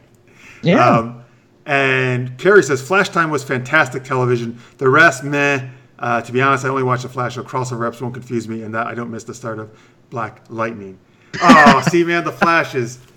See, now, the Flash was rough earlier this season, but it's back to being, my favorite, I think, or top of it, right up there. Yeah, it's a lot better this half. It's been so good this half of the season. Yeah, let's... All right, well, I guess we'll go in order. I'm so excited for Flashtime, Enter Flashtime, but... I like the Subject 9 one. I mean, I like the Izzy character. She was fun. She was cool, and I actually liked. What did you think about her and Ralph? Yeah, it's fine. I didn't like her accent very much, but otherwise, what? Come on, she's a country western singer, man. Supposed to have an accent. Accent seemed a little overkill. Oh, I like a southern accent. It shouldn't, but it would have been good. I would have liked to see them develop an actual relationship. That would have been fun. It would have given Dibney, especially since in this last episode, he's so bummed out. It would have given him something to fight for, I guess, a little bit. Mm-hmm. But yeah, it was nice. I mean, it was very quick that he fell in love with her, but I'm still cool with it. Yeah. I didn't think it was too much of a stretch. Boy, I haven't missed those puns. I tell you, the only thing I don't like about this storyline that I'm a little disappointed by is that they're introducing all these characters and killing them off. And I'm like, man, I wish some of these people would survive because they'd be nice, reoccurring bad guys and in between, or good guys and stuff. But by itself, it was a good episode. Oh yeah, because what is it? Becky, was that the Luck girl's name or something? Is she dead now when he switched bodies? Dead. Well, that's the thing is the mechanic or the wife keeps saying like these bodies are dying so quickly because of the because of the brain that's in them or whatever, and so that's why he has to keep switching bodies because they are dying, and they cannot survive with him in it. It's a shame because some of them are pretty memorable, especially after that prison episode when you got to know them a little better, working together. Yeah, you're totally right. Like, oh, they're all dead. You're totally right because like Becky, I like Becky. I like this Izzy. I don't. What the heck? Did they ever give her a name, like an actual superhero name? No. Well, the Thinker said, Cisco would probably call you or said something about call you the Fiddler. I bet he would like to call you that or whatever. Something. So maybe this is their take on the Fiddler. And I then think so. we had, I think the Native American one was called Bison, or I think maybe, but something like that. Yeah, they're all characters from the comic. Anyway, I liked her a lot too. Like, you're right. It sucks that I would have actually liked these characters to have come back and seen them again in episodes. That is a bummer. You're right. There's so many good villains they could have brought back. Like, yeah, it's a shame. Characters. Yeah, it would have been nice if they said, "Oh, we didn't." Thinker. Or they could have easily just written where they're not dead, they're just unconscious, or they're just in like a coma. Or something. Yeah, comas. There's a whole wing of just villains in comas in the hospital. I'd be okay. I'd be okay with that actually, because then at least they can come back at some point or another. So. Yeah, I was hoping they haven't been really super clear, but from what I could gather, they must be dead. But they haven't made it. There's a possibility they'll surprise us, I guess. But when they decide they want to bring them back, they'll just say, "Oh, actually, they weren't dead. They were just in a coma." I mean, the implication was that they were the way that it was written that that at least they were dying, if not dead. So you're right. In the chat, Carrie says, "I'm from the South. That accent was Hollywood South." Smiley face is what he says. See, yeah. Because the actress is Canadian, by the way. The actress is Canadian, so... Well, see, that's her Canadian South accent, which is just like American, basically. Northern American. Yeah, I find that Canadians, in general, Canadian actors I've worked with, they have a harder time with Southern accents than British. Awful. So, yeah, you can hear Julie in the background. It was awful. She's going on. Hey, I'm going to defend. I like that actress. I'm going to defend you. You can come work on my projects and just forget about Marx's projects. But I was thrown a little bit because I was like, it seems like a fake accent. But then whenever the Thinker took her over, she still talked that way. And I'm like, why didn't they switch to a different, like, why is the Thinker talking with accents? That shouldn't be happening. Well, because the Thinker speaks in the voice of that person. Yeah, but... They wouldn't lose the accent, really. That's part of who you are. I don't know. I think that's fine. I'm okay with that. Let's get a linguistics expert on this show. This means another episode or two of that twang. So we get the twang. I love Southern accents. I don't know what. All right, forget you guys. Well, I like Southern accents. I just didn't think it was a very good one. That's all. It's just we're never going to have this actress on the show now, thanks to you jerks. Scholar. All right. So in the chat, Carrie says they could have called Iris Deadline, but they probably forgot she was a reporter. Well, they remembered at the end of the episode, finally. That's funny, though, Carrie. Listener's Mate says, Iris is a whiny, wishy-washy crybaby, who can't be happy because she doesn't know what she wants to do with her role in the team. Ralph Dibny is a stronger character than Iris. Ouch. Ooh. That is some harsh criticism of Iris. Those are fighting words. Yeah. Jeez, man. Like Iris didn't like accents. All right. All right. I like all the ladies there. So. Good accents. We didn't say we didn't like accents. We just like accents. I'm sorry, I like accents. Can't do the perfect Justice League voiceover voice. The Super Friends. Jeez. Right. Jill's still going on. I know. That. Jesus Christ, man. What the hell? She can't even hear you guys, and she's still going. I know. We can hear her. Yeah. Very passionate about that. Apparently. Right. Man. So, anything else about this episode before we go on to the next one? I just feel bad for Ralph. Yeah. That's all. I really feel bad for him. Yeah, it would have been nice for him to... I think they would have made a nice couple, those two. Yeah. But he's supposed to hook up eventually with whoever became his wife in the comic Oh, books. yeah. I like that she called him Stretch too. That was kind of Yeah. They hit it off really She quickly. didn't take any shit from him. Exactly. He needs that. He does. He really does need that in his life. You're right. All right, let's move on to Enter Flashtime. By the way, I see this as a super high rating on IMDb, 9.1. That's really, really high on IMDb. Oh, cool. As well it should. Yeah, this is like one of those, I don't know, this is just like damn good writing, I feel. This is just such a well-done episode. And it's pretty much a standalone episode, really. It's like you don't really need to know what else is going on in the season. Yeah, I don't know, man. Like, it's just, and if you haven't, folks, it's the whole, a nuclear bomb is about to go off. I mean, the whole point that happened is the one thing that didn't make any sense, that he couldn't have got there in time to stop that. They like drew that whole thing out, but whatever. We should press the button right when he. No, but here's the thing: there's all this dialogue in the thing, and he supposedly leaves, and then there's all this stuff going on. They should have, I think, spaced that a little differently to make it seem more like he couldn't have got there. I don't know. Anyway, it's a problem with any speedster thing. That doesn't matter. Yeah, you know. But whatever. Yeah. Saying that, okay, the thing went off, right? The explosion's going off, and then he goes into this flash time, as does Jesse, actually. Because Jesse, I was excited. Jesse Quick is back in this episode. I love Jesse Quick. We actually got to see a lot of cool, like Roy, Thea, Jesse, and lately I was really excited. Jay Garrick is back in this episode, too, which is great to see. Yeah, so I don't know. I mean, I think they did a great job of like the whole thing playing out with him and this trying to figure out how to stop this, right? And he goes, he like unfreezes whatever, as you want to say, different characters to try to get their opinions and stuff. I don't know. What do you guys think? It was good. Yeah, it started really strong, and it was good overall. I just wish he kind of learned something from it. Like, it's kind of you're right. It's a standalone episode that if it didn't exist, nothing would change in the universe of in the Flash universe, really. Other than I guess it's the introduction of these people who are like for Star City, you know, whatever that. Eden Core. Wait, were they from Star City? Well, that's what she said, wasn't it? For Star City, wasn't it? Or it wasn't for Central City. I think she said Star City. Weren't they like ultra environmentalist type things? Wasn't that the deal? Yeah. So why are they blowing up Central City if they from Star City? Oh, because they want their own city to be okay, I guess. And why would you blow it up with a nuclear device? And that's a lot of radiation damage. You're probably gonna contaminate Star City while you're at it. But I would have liked him to like have discovered a new power or something, or just I would have something that they could have taken away from the episode. It's a great episode. I mean, I'm not poo-pooing on the episode as a whole, but I would have liked to have seen something that would have transferred over, other than I guess, Other than I guess Jesse, Well, they were training for him to get into the portal, like to catch Thinker. And at the end of the episode, he said, "Now I know I could be fast enough. I just need enough more." That was it. Yeah. Oh, okay, that's true. Yeah, I guess so. Yeah. Right. Okay. In the chat, by the way, Carrie says, Flashtime is the kind of show the Flash should always be. And then he says, I think Barry learned he's fast enough to stop the vote. Hey, there you go. He just said it right before you said it. Perfect.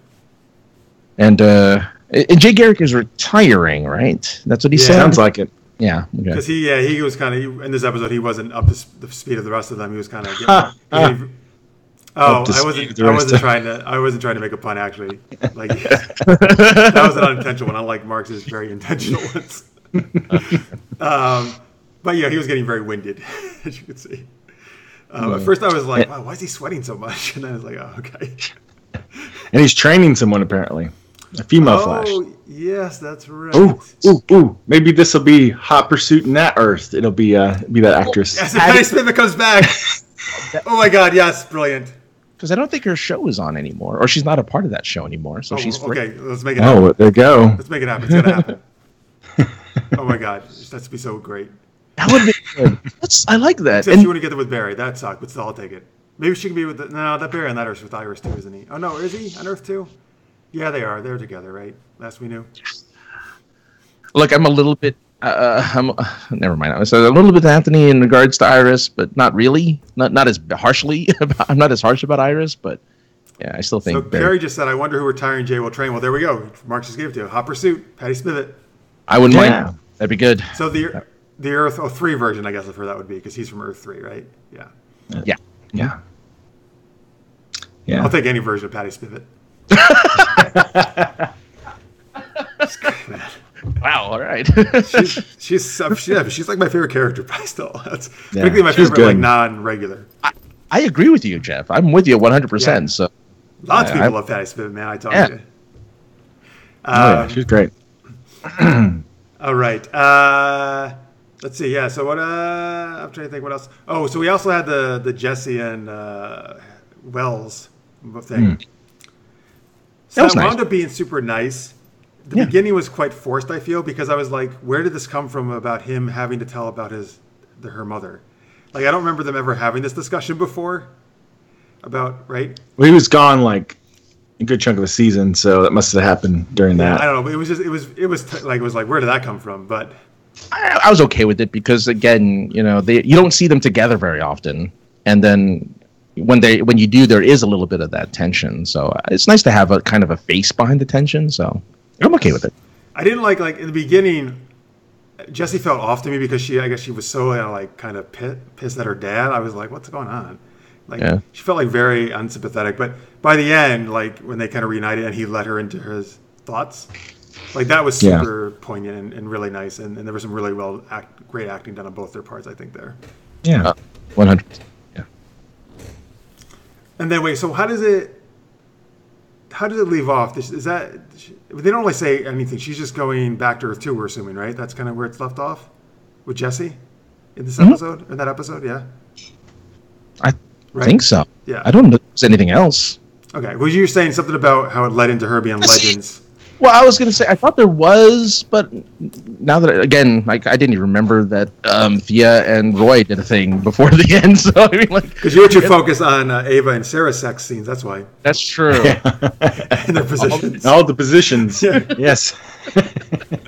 So, yeah. So, I thought there was something. I mean, I knew they reconciled, but I thought there was something else to it, but maybe not.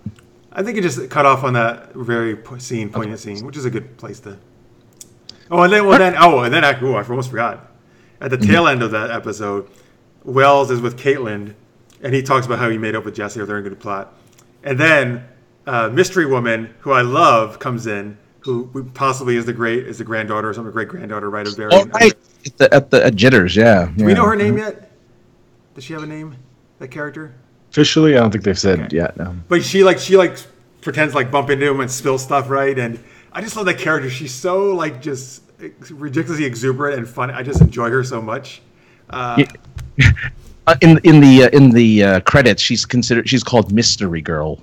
Is she really? Yeah, that's funny. I just called her Mystery Girl, but I didn't actually know that's how she credited her. Yeah, she's credited as Mystery Girl. So that'd be funny. That's her superhero name, Mystery.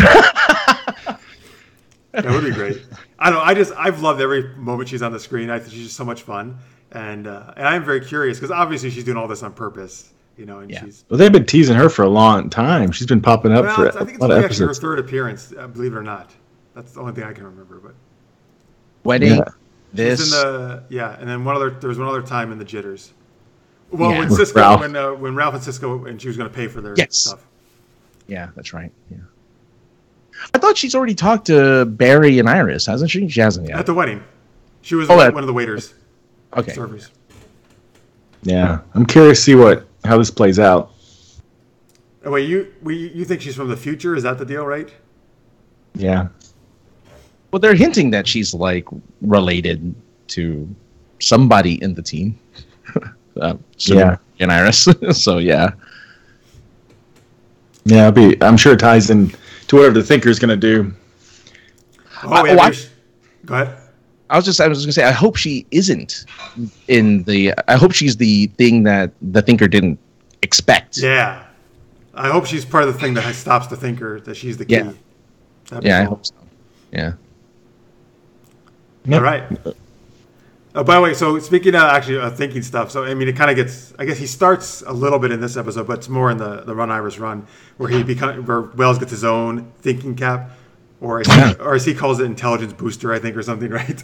What do you guys think about that? I think it was pretty cool, man. Wells was with the thing on, using all his super intelligence stuff to figure things out. That was pretty cool. Yeah, it's interesting. It's good. It makes sense to do that. Well, My only question is, why didn't the Council of Wells think of this ahead of time? Well, you have this council of smart people. They couldn't think of the thinking cap. They haven't been keeping regular meetings. That's the problem. They've been too busy.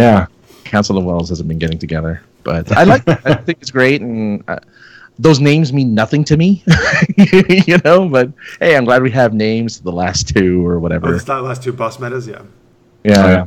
Like, all right, but yeah, I hope it doesn't turn him into a villain. That's been done, so I hope it doesn't turn him into a. Good. Yeah, well, that's what Cisco was really afraid of. Yeah. Yeah, there are multiple thinkers in the comic books. Oh, really? Yeah. Are any of them good? Or are they all evil? No, I think they're all bad guys. Jeez. Fine. All of the thinking. I do like the last couple episodes. I feel they got a better idea what to do with Wells, which I feel they haven't really known this season so much what to do. So that's been good. Mm-hmm.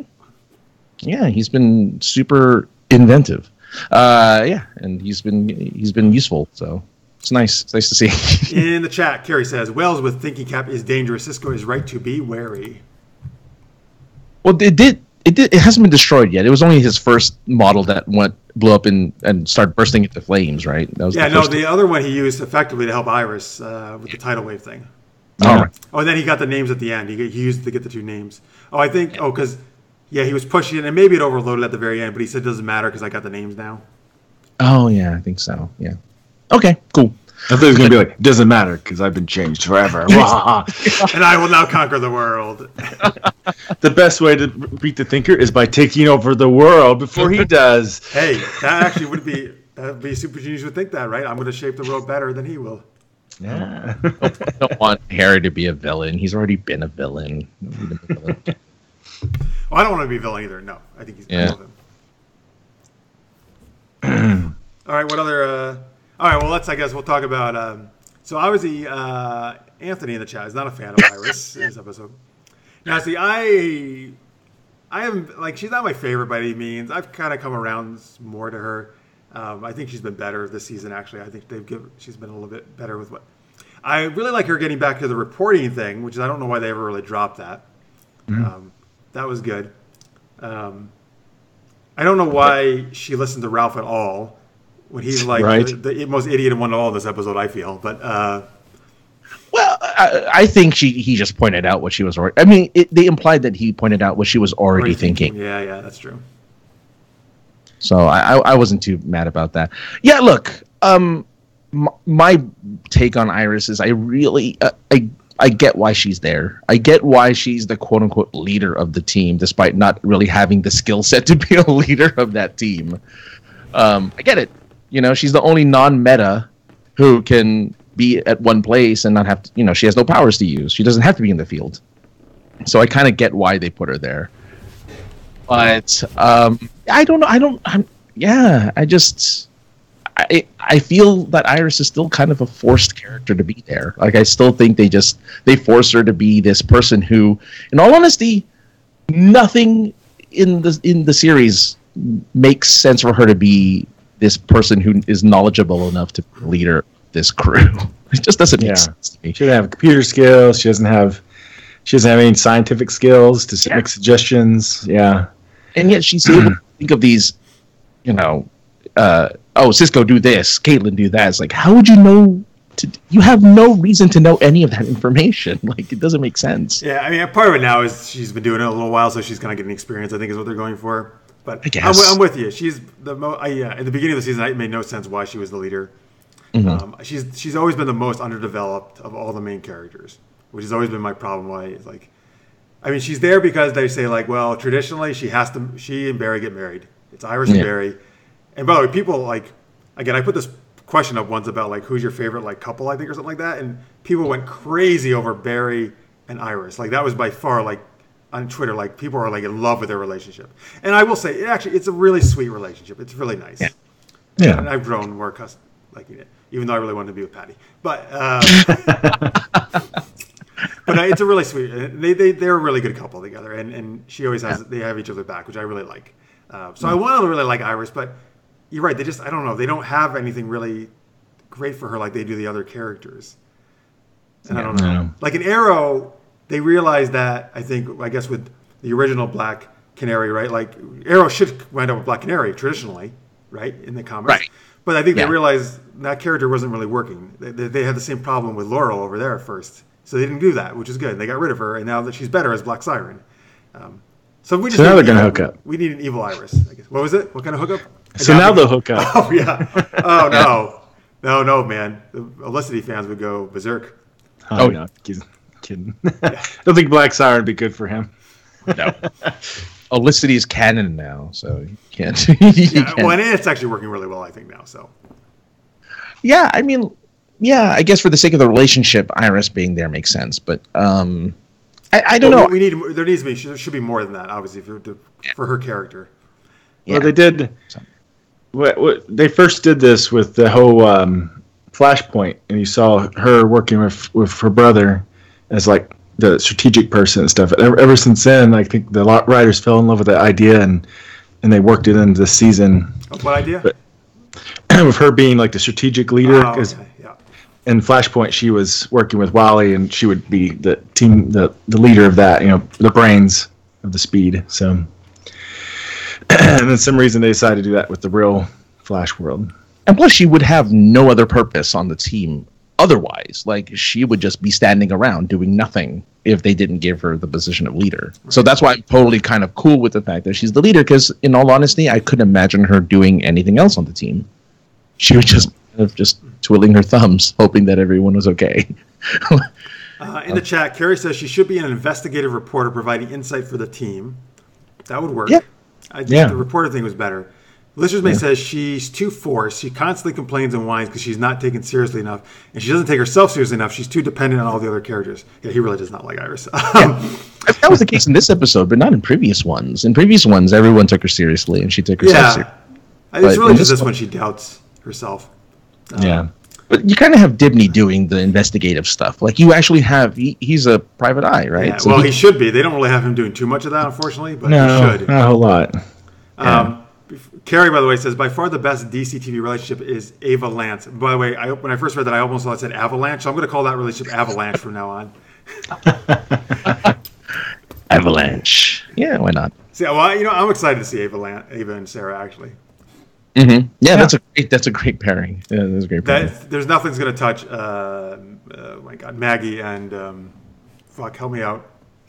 Alex Maggie. Oh, Alex and Maggie. Yeah, that was pretty powerful relationship they did. Mm-hmm. I'm sure this one's probably more fun, right? Fun-based than serious. A lot more jokes, at least, at their expense. But, I'll be honest. So I actually hated Dibney in this episode. I couldn't really, because he's supposed to be the comic relief, and he was so depressing, and he was just the whole time, like, it just was so too much of a, like, they did a 180 on him. Like, I'm going to stick in my bunker. Oh, God, I'm going to die. I'm never going to go see the light of day again. I'm going to eat all my food. Like, the whole episode, he was like that. Like, come on, man. It's ridiculous. Well, it's because Fiddler died, Yeah, I was going to say. That was two. Well, I guess we really didn't see him last episode so much because it was in our Flashtime, right? Yeah. He wasn't they never brought that up, though, really. If that was the reason, I'm okay with it. But he all made it about himself, just that I'm a coward, and I'm too scared. No, he did mention it. He's like, all of these other metas have died. He's finally seen one, like, in person with he saw the other ones too, and the Prison Break. Yeah, did he mention her? Is he particularly though the Fiddler? No, not particularly. He was just saying that. I would have been better if he did that, because then I could have got behind why he was. Yeah, I mean, I totally get why he's scared. It's totally natural, understandable, but yeah, I don't want to see his character be. But they promised to protect her, and they did all this stuff to try to protect her, and they failed. And now he's sort of thinking, well, how can they save me? We couldn't save her, so. All right, well, that's making more sense as you guys explain it. I wish some of that was on the show. His attitude might change after this one, now that they have a meta his power exchange ability. So he might change his attitude. Oh, yeah. Already by the end of the episode, he was getting back to being his normal self when I was giving him the pep talk. Yeah. There you go. That's why she's there. She gives pep talks. I guess. I really like the new guy, who they gave some really crappy name to, actually. Melting Point. Yeah, that's terrible. Oh no, was that the guy with the Who did they give melting point name to? The fire guy had melting point. Was that the fire guy or the guy who was stealing powers? I thought it was supposed to be the stealing powers guy. I think it's a stealing power too, which didn't make any sense to me. Oh, they did call it melting point. Yeah. That shshouldn't be his name. It should be the fire guy's name. I agree. I was kind of like, doesn't make a lot of sense. You're way off your game on that one, man. He's got like rogue-like powers, more or less, except he can give them to somebody else rather than take them for himself. Yeah. I think that guy was cool, man. Like, when I first saw him, I thought he was like powers of persuasion. He was trying to convince him not to rob it. Yeah. Mm-hmm. But then, he was like, but it was nice to actually see somebody who was he wants to do the good thing. He wants to use his powers for good instead of be a villain, Technically, Dibney was the guy who wanted to use his powers for good, not evil. Oh, yeah. Well, yeah, that's true. But Dibney's one of the regulars, right? Like, it's nice to see, like, this guy, I don't think this guy's going to be a regular, just like one of the other bus. Yeah, so I guess there's been, and Izzy didn't want to use her powers for evil either, really. So there's been, you're right, some of them. Yeah. Just most of them went bad. Yeah. Or died, yeah. And that rocker guy got fire powers, suddenly turned bad. For some reason, he thinks he could stand in this a square of a park or something, and just shoot fire and go, "Give me my money! My money now!" He wasn't even up by a bank, right? He was just like, "Bring me money." I hated that so much. Even though it's weird. Throw your money at me, and it'll just all burn because I'm fire. I was like, what money? It reminds me of Austin Powers and that one guy, like, "Get in my belly!" Oh, get in my belly. Yeah. Oh, God.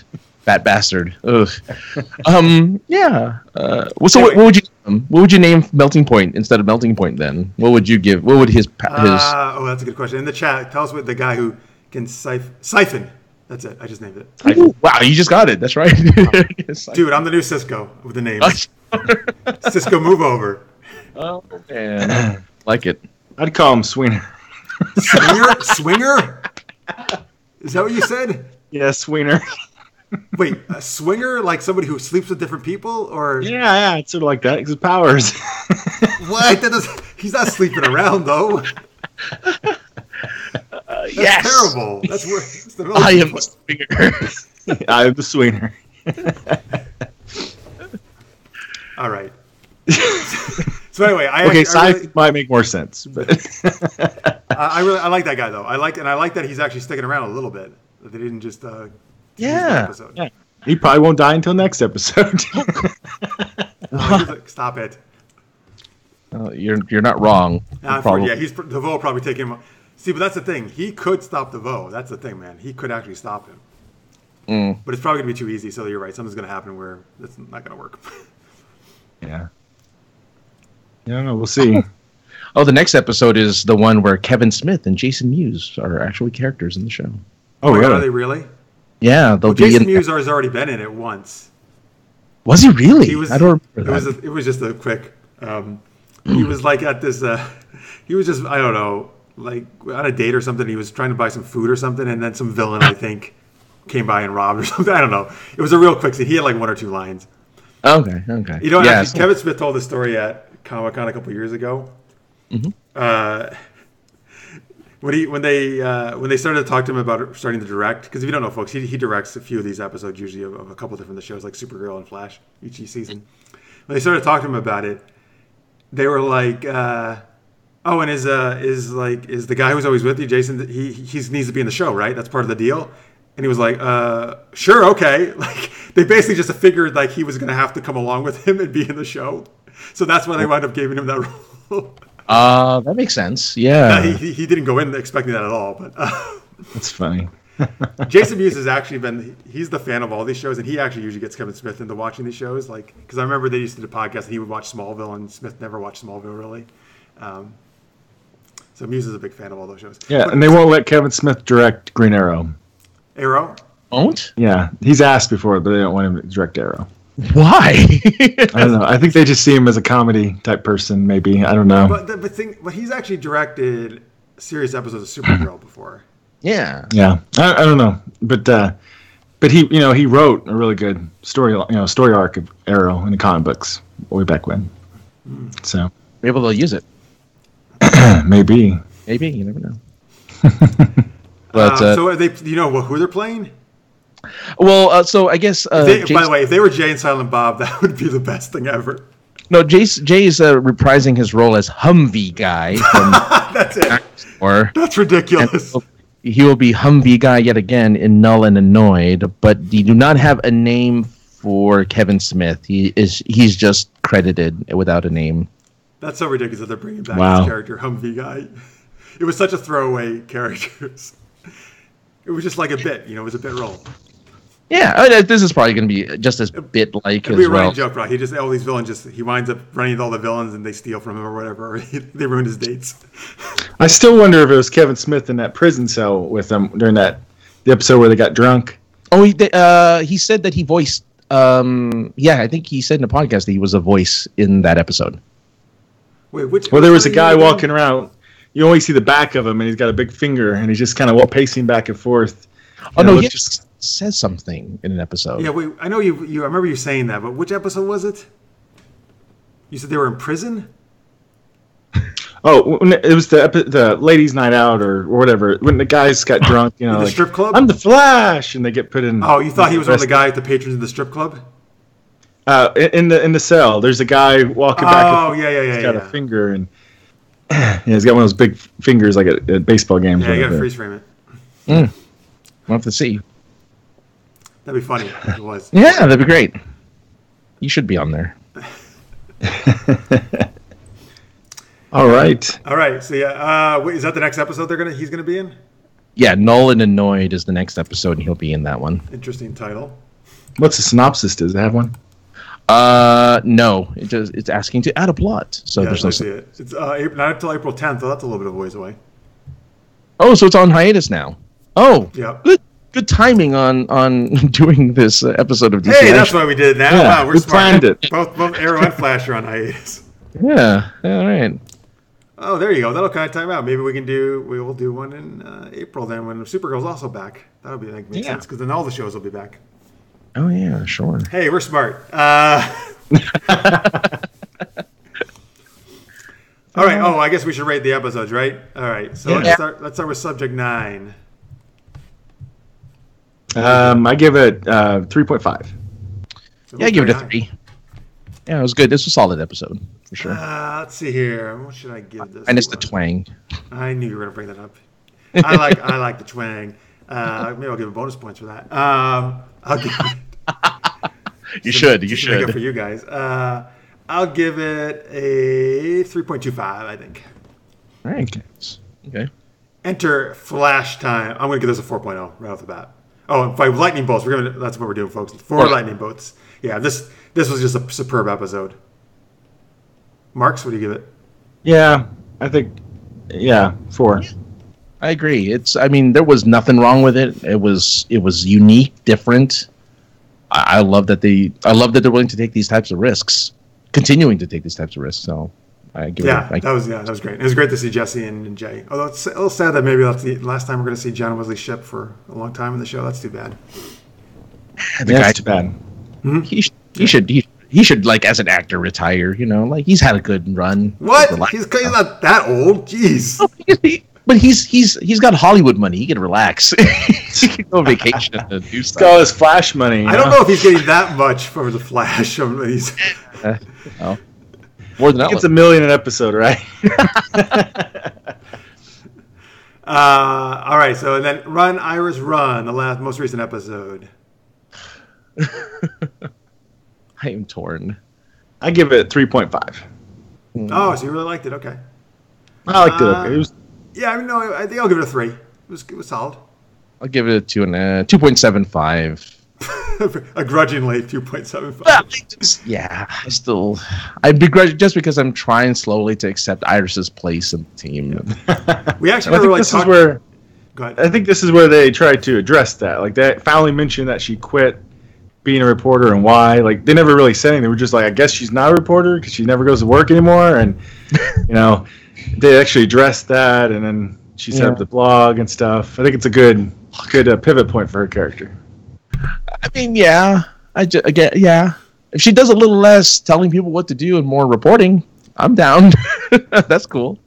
I think Flash should actually be in charge of his own team. That wouldn't be so bad. He did it before. He can do it again. Imagine that. He's just not a quick thinker.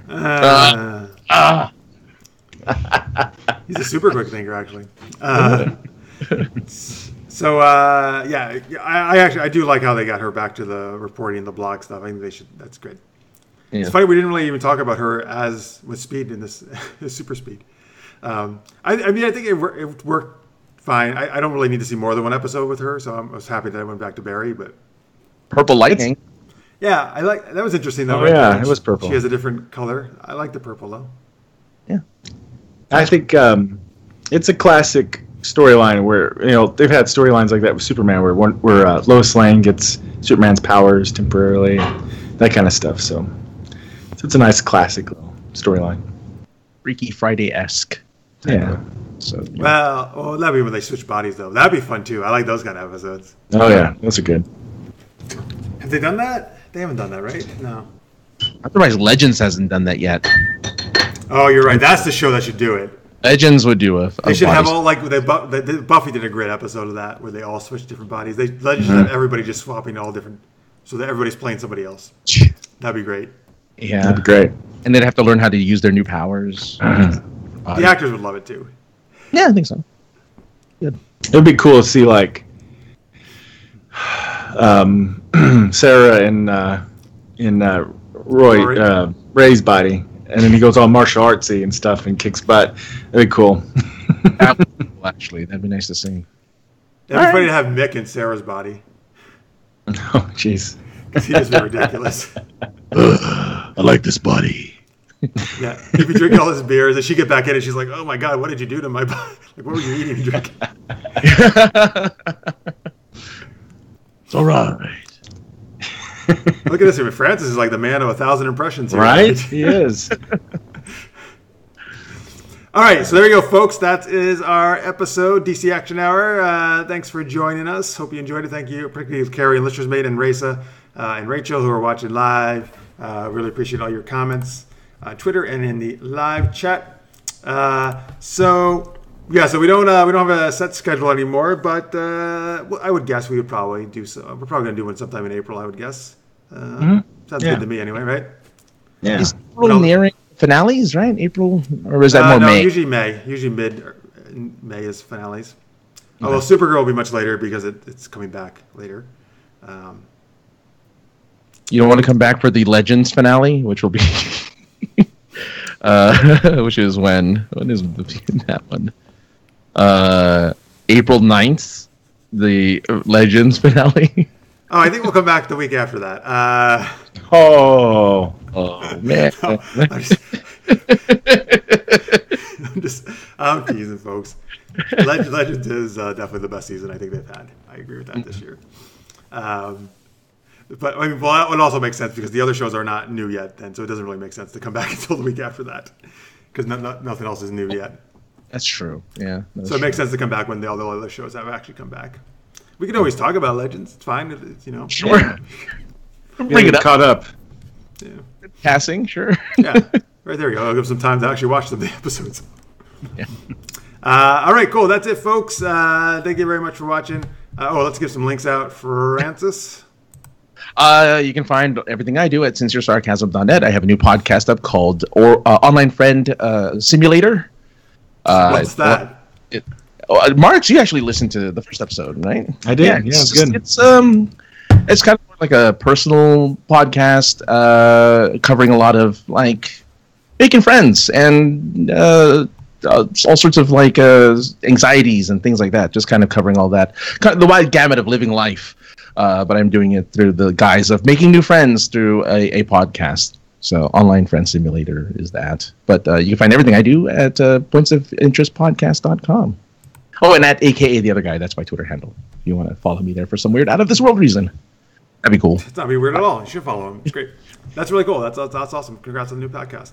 Thank you. Marx? You find some of the stuff I'm up to over at marxpyle.com. I co-host a podcast called Genretainment. We're in like a transitioning phase, so I haven't updated all the links on the website, but you can find it on iHeartRadio and Google Play and such. So iHeartRadio is going away. Oh, is it going away? I want to say they just filed for like bankruptcy or something. something. That's too bad. Well, you can find it for next week or two. But anyway, yeah. or just do a search for John Entertainment. You'll find it. We got a batch of new episodes, and also you can find me on Twitter at Mr. Marx. All right. And of course, folks, you can find us over at supergeekedup.com. All the different stuff we do. Super Geeked Up Live, which is we're actually in our current season right now, Wednesday nights, 11 p.m. Eastern. We do geeky chat and improv games. We had a really fun episode last week. You check that out. And then we have gaming episodes and all that other cool stuff, and other DC Action Hour episodes. You can find a whole bunch of stuff there. Also on the YouTube, which is Super Geeked Up. And here's our Patreon, patreon.com/supergeekedup. If you would like to support us, we would love it. You would be amazing. You're amazing anyway, but you'd be super amazing. And whatever you can pledge, we really appreciate it. Francis actually supports us. Thank you, Francis, and listeners mate in the chat. And so we appreciate all you guys very much. And everybody who listens to it, watches live and post or just participates in any way on Twitter, that's great. We love hearing from you. Listeners mate, by the way, says Online Friend Simulator is the best. Oh, yeah. Thank you, Anthony. Yeah, he listened to it, too. Gave a nice review in video and everything, so it was awesome. Oh, awesome. Nice. Very nice. Cool. All right, great. There you go, folks. So we'll be back probably in about a month or so for the new episode. And hope you so keep watching the shows, keep geeking out, all that good stuff. We will see you soon. So, yeah, stay geek, everybody. We'll see you soon. Bye. Bye. Gotta give the prince.